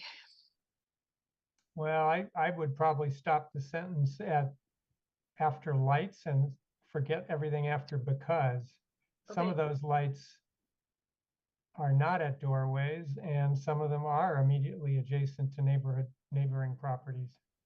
Okay. And the special permit findings for the special permit to extinguish the special permit ZBA 90-7 does not need any findings. I checked with Rob Mora about that and he said no findings are required to extinguish that special permit. Okay. But there are conditions that I suggested, and those conditions are included in an email that I sent out. I'm sorry that I bombarded you with so many things this afternoon, but I don't know if Pam has access to that email. Yeah, It I'm was gonna try and pull it up. I mean, I have it too. 4:47 p.m. Yeah, I have it. Yeah. Okay, there you go. You know, Chris, I actually think it wouldn't be a bad idea to follow up with the town attorney about the avenues we have to waive the lighting requirements. I think in the end, even if we steam ahead with what we're doing tonight, I think Janet Janet's point is reasonable, and I think it would be helpful to know that there is an avenue in our bylaw, Okay. just as a, you know, when you're talking to them about something else. Mm-hmm.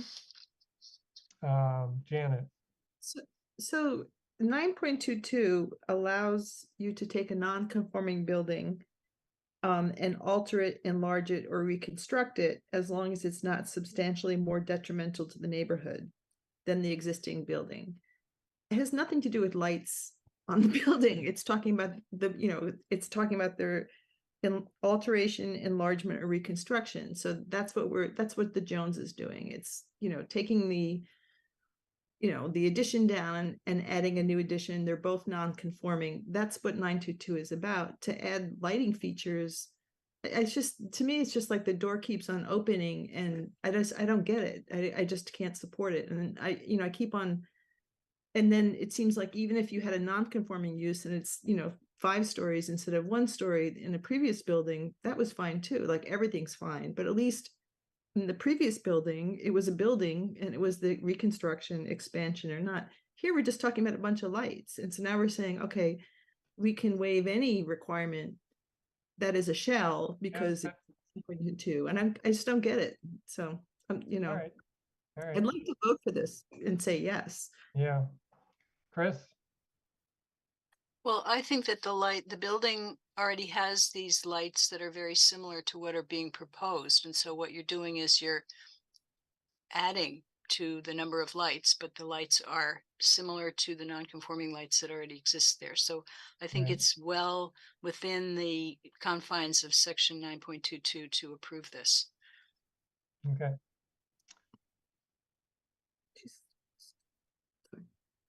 Okay. All right. All right. So you have some.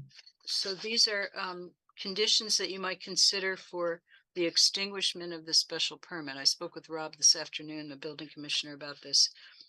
So you might consider these conditions.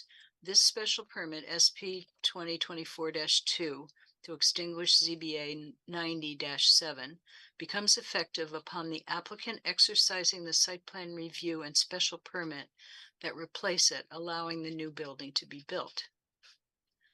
Okay. 2, if the applicant does not build the new building project and does not exercise those 2 permits, then the special permit ZBA 97 does not become extinguished, but remains in place because it will continue to govern the existing building. So in other words, if you don't take the existing building down and replace it with something else, then you need ZBA 90-7 to allow the existing building to remain. If you extinguish it, then it makes the existing building non-compliant.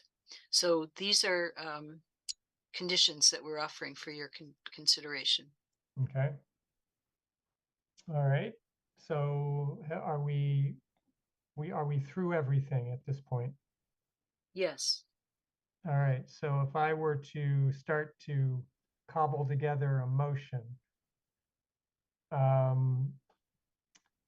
it would be something like we moved that the findings.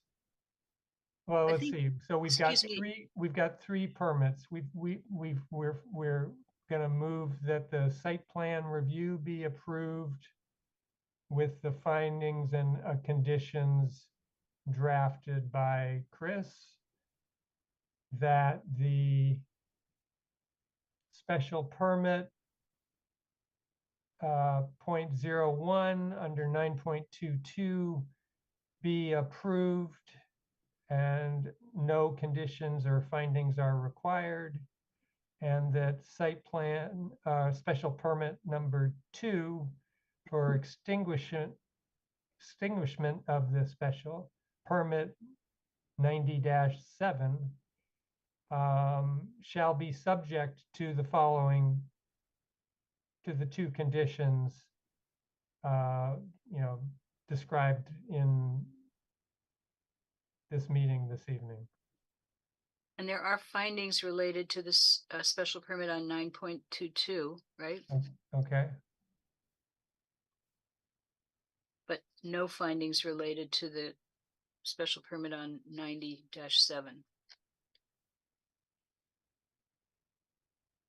So, okay, so so we have findings, but no conditions for 2024-01. Mhm. And we have no findings, but we do have conditions for 2024-02. Yes, that's right. And we have both findings and conditions for the site plan review That's correct. of then- whatever number it is. I don't remember. And then you need to say the waivers. It includes the waivers. Yeah, so, You don't have to list the waivers. You can just say that they were the ones that were requested. okay, and we don't need to reference which section of the bylaw each waiver goes with? You don't always do that. It looks like Janet has a different opinion. So Well, yeah, Janet, what's your comment, Janet? My comment is I hope we just do this one by one, not as a bulky motion, because I don't think I'll intellectually be able to understand what I'm voting on or whatever. If we, Oh, okay.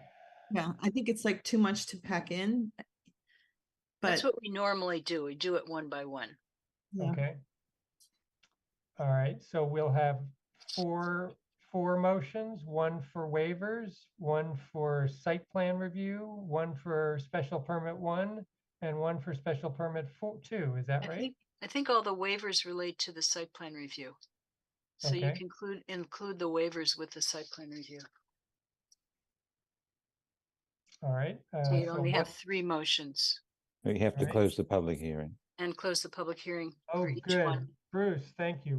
I always forget that at least. All right. All right. So motion 1 moved that the site plan review 2024-02 with its findings and conditions as discussed and edited this evening be approved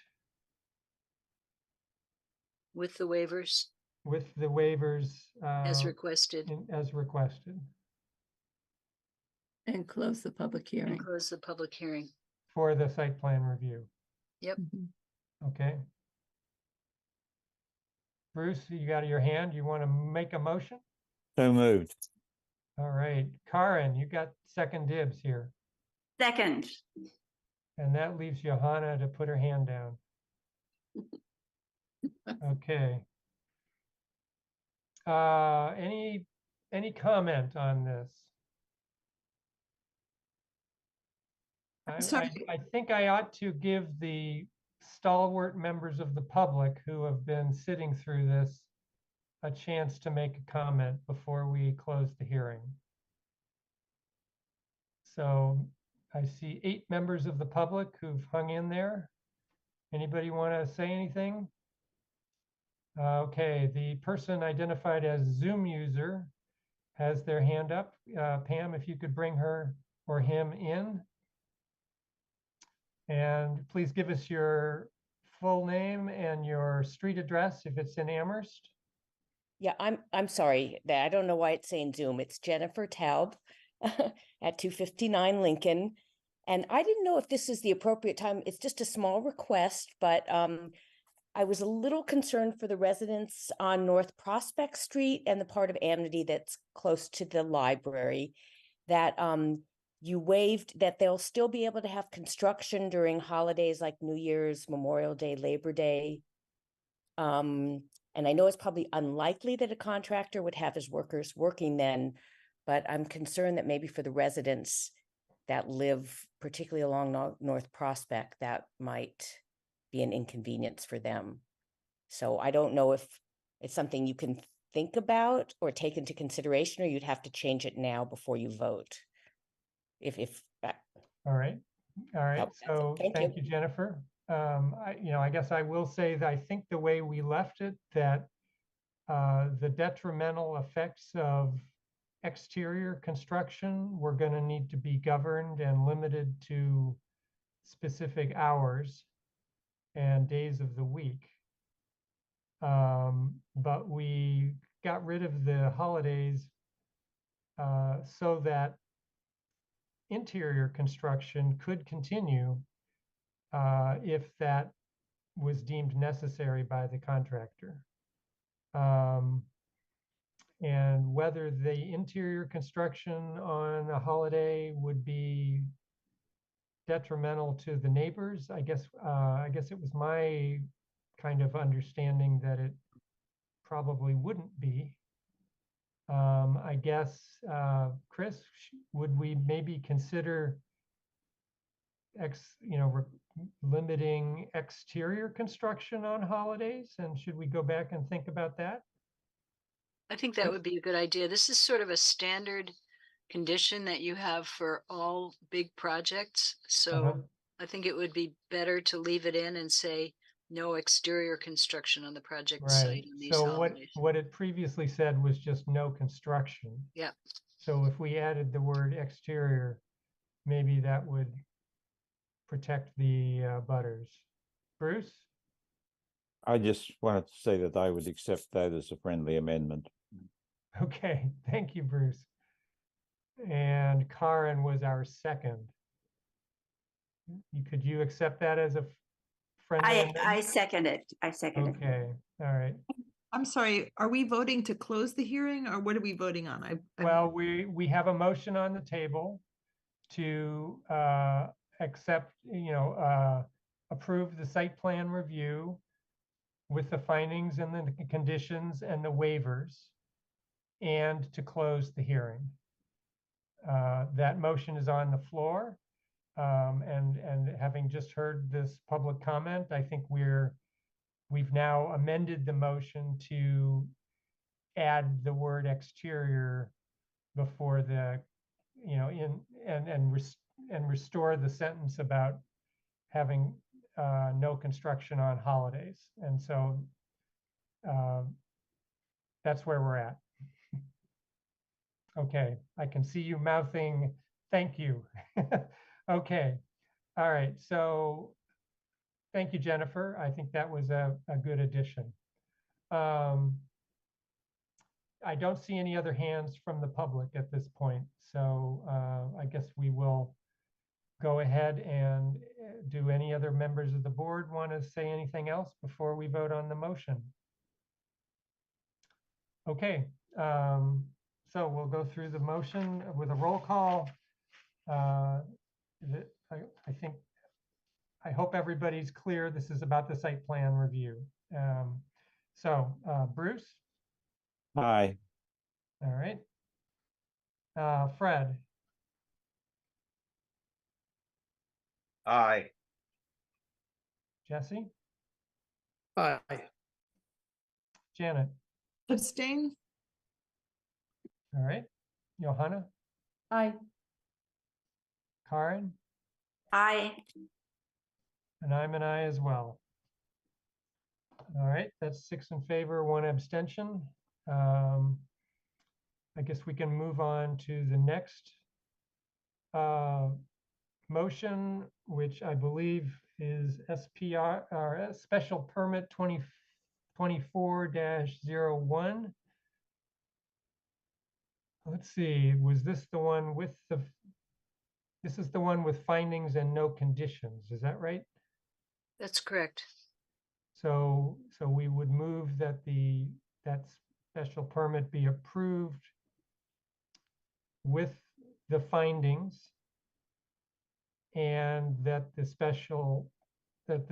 public hearing be closed. So I have a question about this one. Yep. Are we including the lighting in this?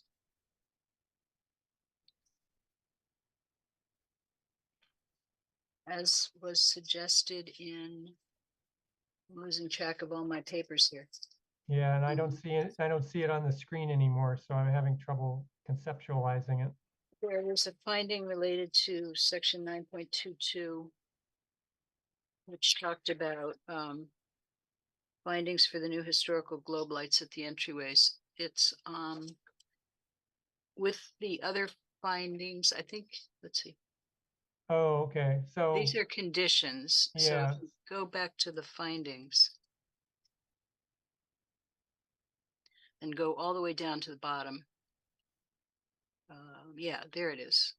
Okay, so we had a draft finding related to the new historical globe lights.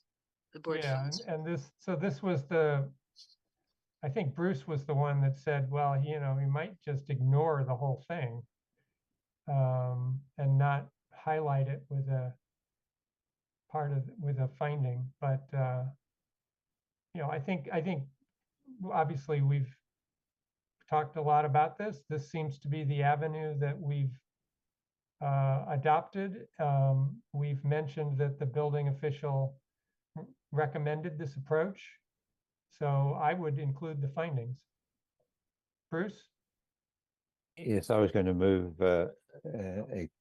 acceptance or approval of the application for SP 2024-1, which is, I guess, the one above here. That's the number, with the findings as presented by the planning director and amended during the review of the board.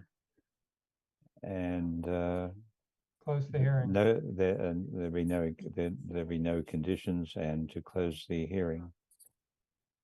Okay. Johanna, you got the, Yeah, I was gonna second the motion. okay, thank you. So at this point, I guess I will also ask the public, any comments from the public for this topic? Not seeing any.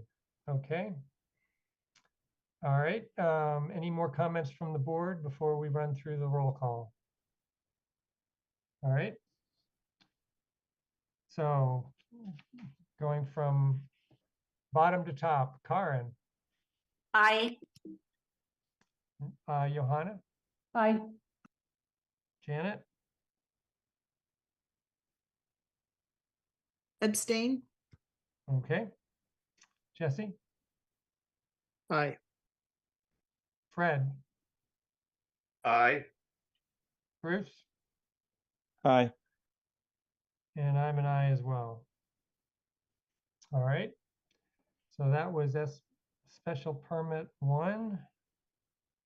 And so special permit 2. Has to do with the extinguishing of the zoning board of appeals special permit 90-7. Right. So we would have a motion to approve the special permit with no findings, with the conditions that are contingent, that have been drafted. Yeah, it's the other document, Pam. And close the hearing. That seems relatively simple after all of this evening. Bruce? I guess so moved. All right, thank you. I'll go ahead and second the motion.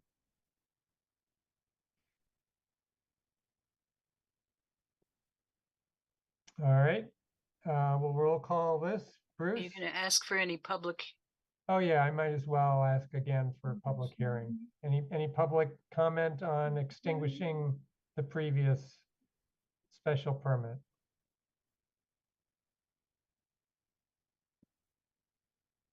Okay, thank you. I don't see any hands from the public. All right, we'll go through the roll call. Bruce? Aye. Fred? Aye. Jesse? Aye. Janet? Was that an aye? Yeah. Thank you. Johanna? Aye. Karen? I, I'm an aye as well. 7 votes in favor. All right. Sharon and your team, thank you very much. I know it's been a long evening, but I think I wish you well. I can I just say, so, you know, on behalf of everybody working on this project, Rachel, you know, thank you for being here. Jess, thank you for being here and for all of your work, but to the entire planning board, and Chris, to you and your entire staff, wow. Thank you. This is an important project and it's so complicated and there's so many moving parts, and you all, everyone on this Zoom screen, including all of the attendees, y'all are have put in a lot of work, and I know there's more work to go, and I want you to know we don't take you for granted. We really appreciate the work and all the questions that you've asked, and all the comments that you've made, and it's because of those that the project has gotten better and better, and so I just thank you all. Okay, thank you very much. Okay, the time is 10:09. And we can move on to the next item on the agenda is the University Drive Potential Housing Overlay Zone. I'm going to suggest that we table this topic given the hour. My recollection is we put it on in case we might have time to discuss it, and I at least am feeling like we don't have time to discuss it this evening. Unless there's any objections, we can move on beyond that topic. All right, not seeing any hands. The next item is old business not reasonably anticipated 48 hours in advance. Chris, Pam, do we have anything? I have no old business, Pam. No. No, Okay. nothing. Likewise for new business? No new business. All right, how about Form A and R subdivision applications? None? No. Okay, ZBA applications? Yes, we have one.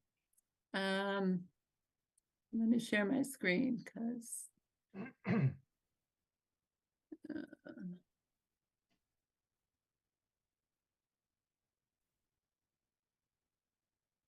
so this just came to my attention. It's actually going to go to the ZBA December 14th. So this is a property known as 23 to 25 North Pleasant Street. You might be familiar with it was formerly the Monkey Bar or the Lit, and most recently Hazel's.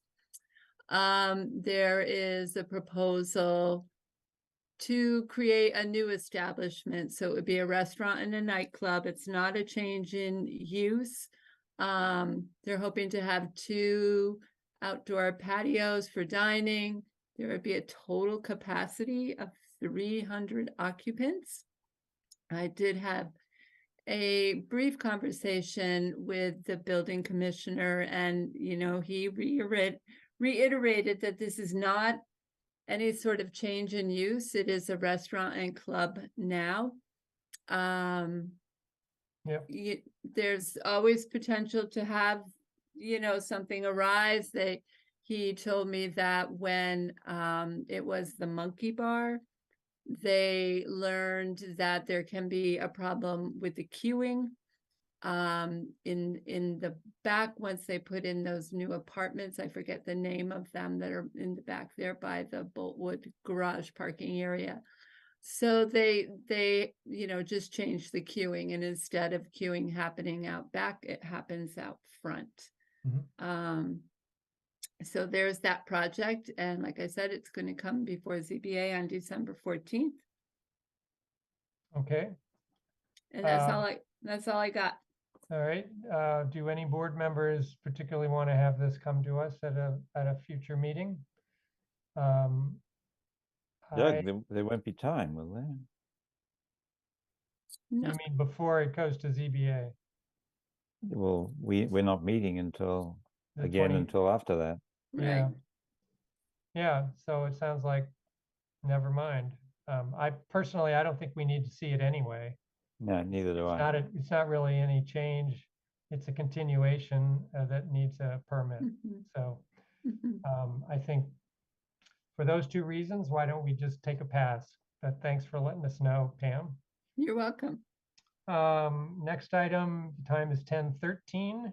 upcoming SPP, special permit and subdivision applications. Fred, I see your hand. Yeah, what about the Leverett Road Kittredge development that I understand will extend into Amherst? Okay, that, yep, that is major. yep. And I just saw that wondering. in the Gazette too.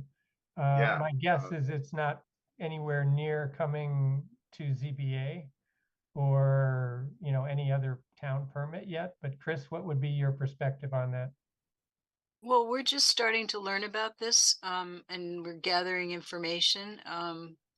It's a big project. It's on the border of Leverett. It's proposed to be a big project on the border of Leverett and Amherst. But I think that the proponents need to do a lot more work to, you know, decide if this is the right place for this project. And as I said, we're just learning about it. So as you know, as we get more information, we'll share it with you. But right now, we really don't have a lot to share. I think that the Leverett Planning Board will be hearing a presentation about this from the proponent on December 13th. So there will probably be, you know, more in the paper about it at that time. But that's really all I have to offer right now. Yeah, that will be a walkthrough if any of you are interested. All right. So that's our chance to go and see the Kittredge estate. Actually, if I could interject, that the paper indicated that walkthrough has been postponed. Okay. Well, maybe there was too much interest. Janet. I don't understand that. I mean, I understand they wanted to connect to the sewer system and water of Amherst, but there does the project take place? Will it take place possibly on Amherst land? Fred? Does anybody know the answer to that? I guess my Chris, it sounds like you may. Yeah, from what I've seen, there's probably 20% of the project that could occur on Amherst land, but okay. the Amherst land isn't zoned for it. So, you know, I think that, as I said, the proponents have a long way to go to make this even a real proposal. Right. Okay. Great. Moving along, Planning Board Committee and Liaison, Bruce, PVPC. You didn't hear about upcoming site plan review. There are 2 of them. You skipped over that. Okay.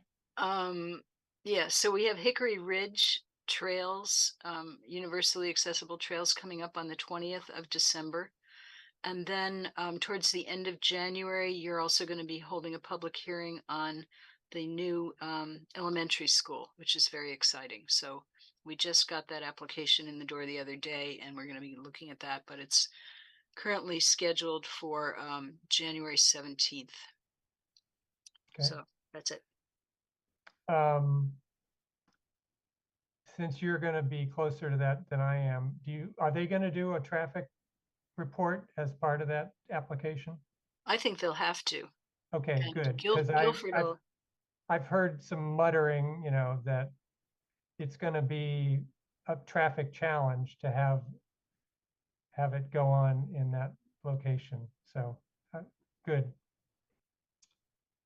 All right. All right. So again, I guess I can go on to the board and committee reports. Bruce, anything you want to say about PVPC? There's an upcoming meeting, but it hasn't happened in the past 2 weeks. Okay. All right. CPAC, I can say that we have had presentations from all 13 or 14 applicants, and we have our public hearing to hear from the public about the applications tomorrow night. If you are interested, feel free to join. And then we begin our deliberations in terms of how much to award to whichever applicants. Janet? Is there a place to see all the applications online or a summary? Hopefully a summary. Or is there? I do you- would think so. I have not looked for what's posted online. Okay. There is a CPAC section of the town website. Okay. I think I have seen previous years' stuff on the town website, so there should be stuff up there. Okay, I can. Holly Drake is our staff support, so if you don't see something, you could contact her and ask for the packets. Okay. Karen, Design Review Board. Nothing new to report. Okay. Chris, CRC. The town council referred the solar bylaw to the CRC for further development. The solar bylaw working group has completed its work. They completed it on November 9th, and they have a draft of the solar bylaw. It's not in its final form. It has all the substantive parts to it that the solar bylaw working group wanted to include, but it needs to be refined, and then it also needs to be reviewed by various staff members of the town, including the building commissioner and the fire captain. It also needs to be reviewed by KP Law. So when it gets to the Community Resources Committee, they're going to be the body that carries it forward. And I'm hoping that I will be working with them. And anybody who cares about that bylaw should, keep track of what the CRC is doing. So I think it's very exciting, but it's going to take a while. Okay. And I guess kind of on a related note, what, if anything, has happened with the proposed solar project that we saw a couple of months ago on, is it Shutesbury Road or whatever road kind of up that way? So that went to the Zoning Board of Appeals twice, at least, once in August and once in October. Unfortunately, their delineation of their wetlands expired in August, so they had to go back and have the delineation approved again by the Concom. And right now they're working on getting a third-party reviewer to review the delineation so that the Conservation Commission can approve that delineation. And then once that happens, depending on whether the proposal is within Concom jurisdiction or not, it will either go to the Concom for a notice of intent or it won't. The next time the Zoning Board of Appeals sees it will be sometime in January.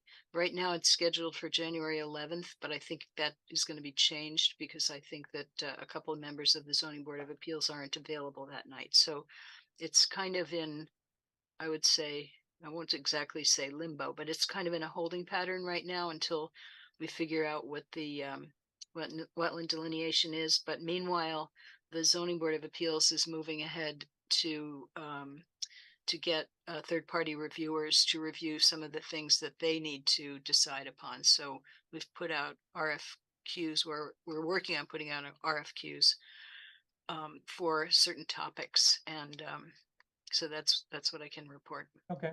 All right. All right. I guess that's all the committee and liaison reports. I do not have a report from the chair other than thanks for sticking in around this evening for a long meeting. Chris, any report from staff? I don't have a report either, but thanks to Pam for holding us all together. And I kept shooting emails at her all day long with various documents, and she kept up with it. And I really appreciate that. And I also appreciate all the planning board members' work on this library project. It's been a challenge, but looks like we got through it. So thank you. Okay. Without you, our fearless leader. Right. Yes. Thank you, Chris. Thank you, Chris. You're welcome. All right. The time is 10:23. Thank you all. We'll see you on the 20th, right? The next 2 weeks. That's correct. Yep. 20th. Okay. All righty. Bye. Good night, everyone. Good night. Bye. Good night. Thank you.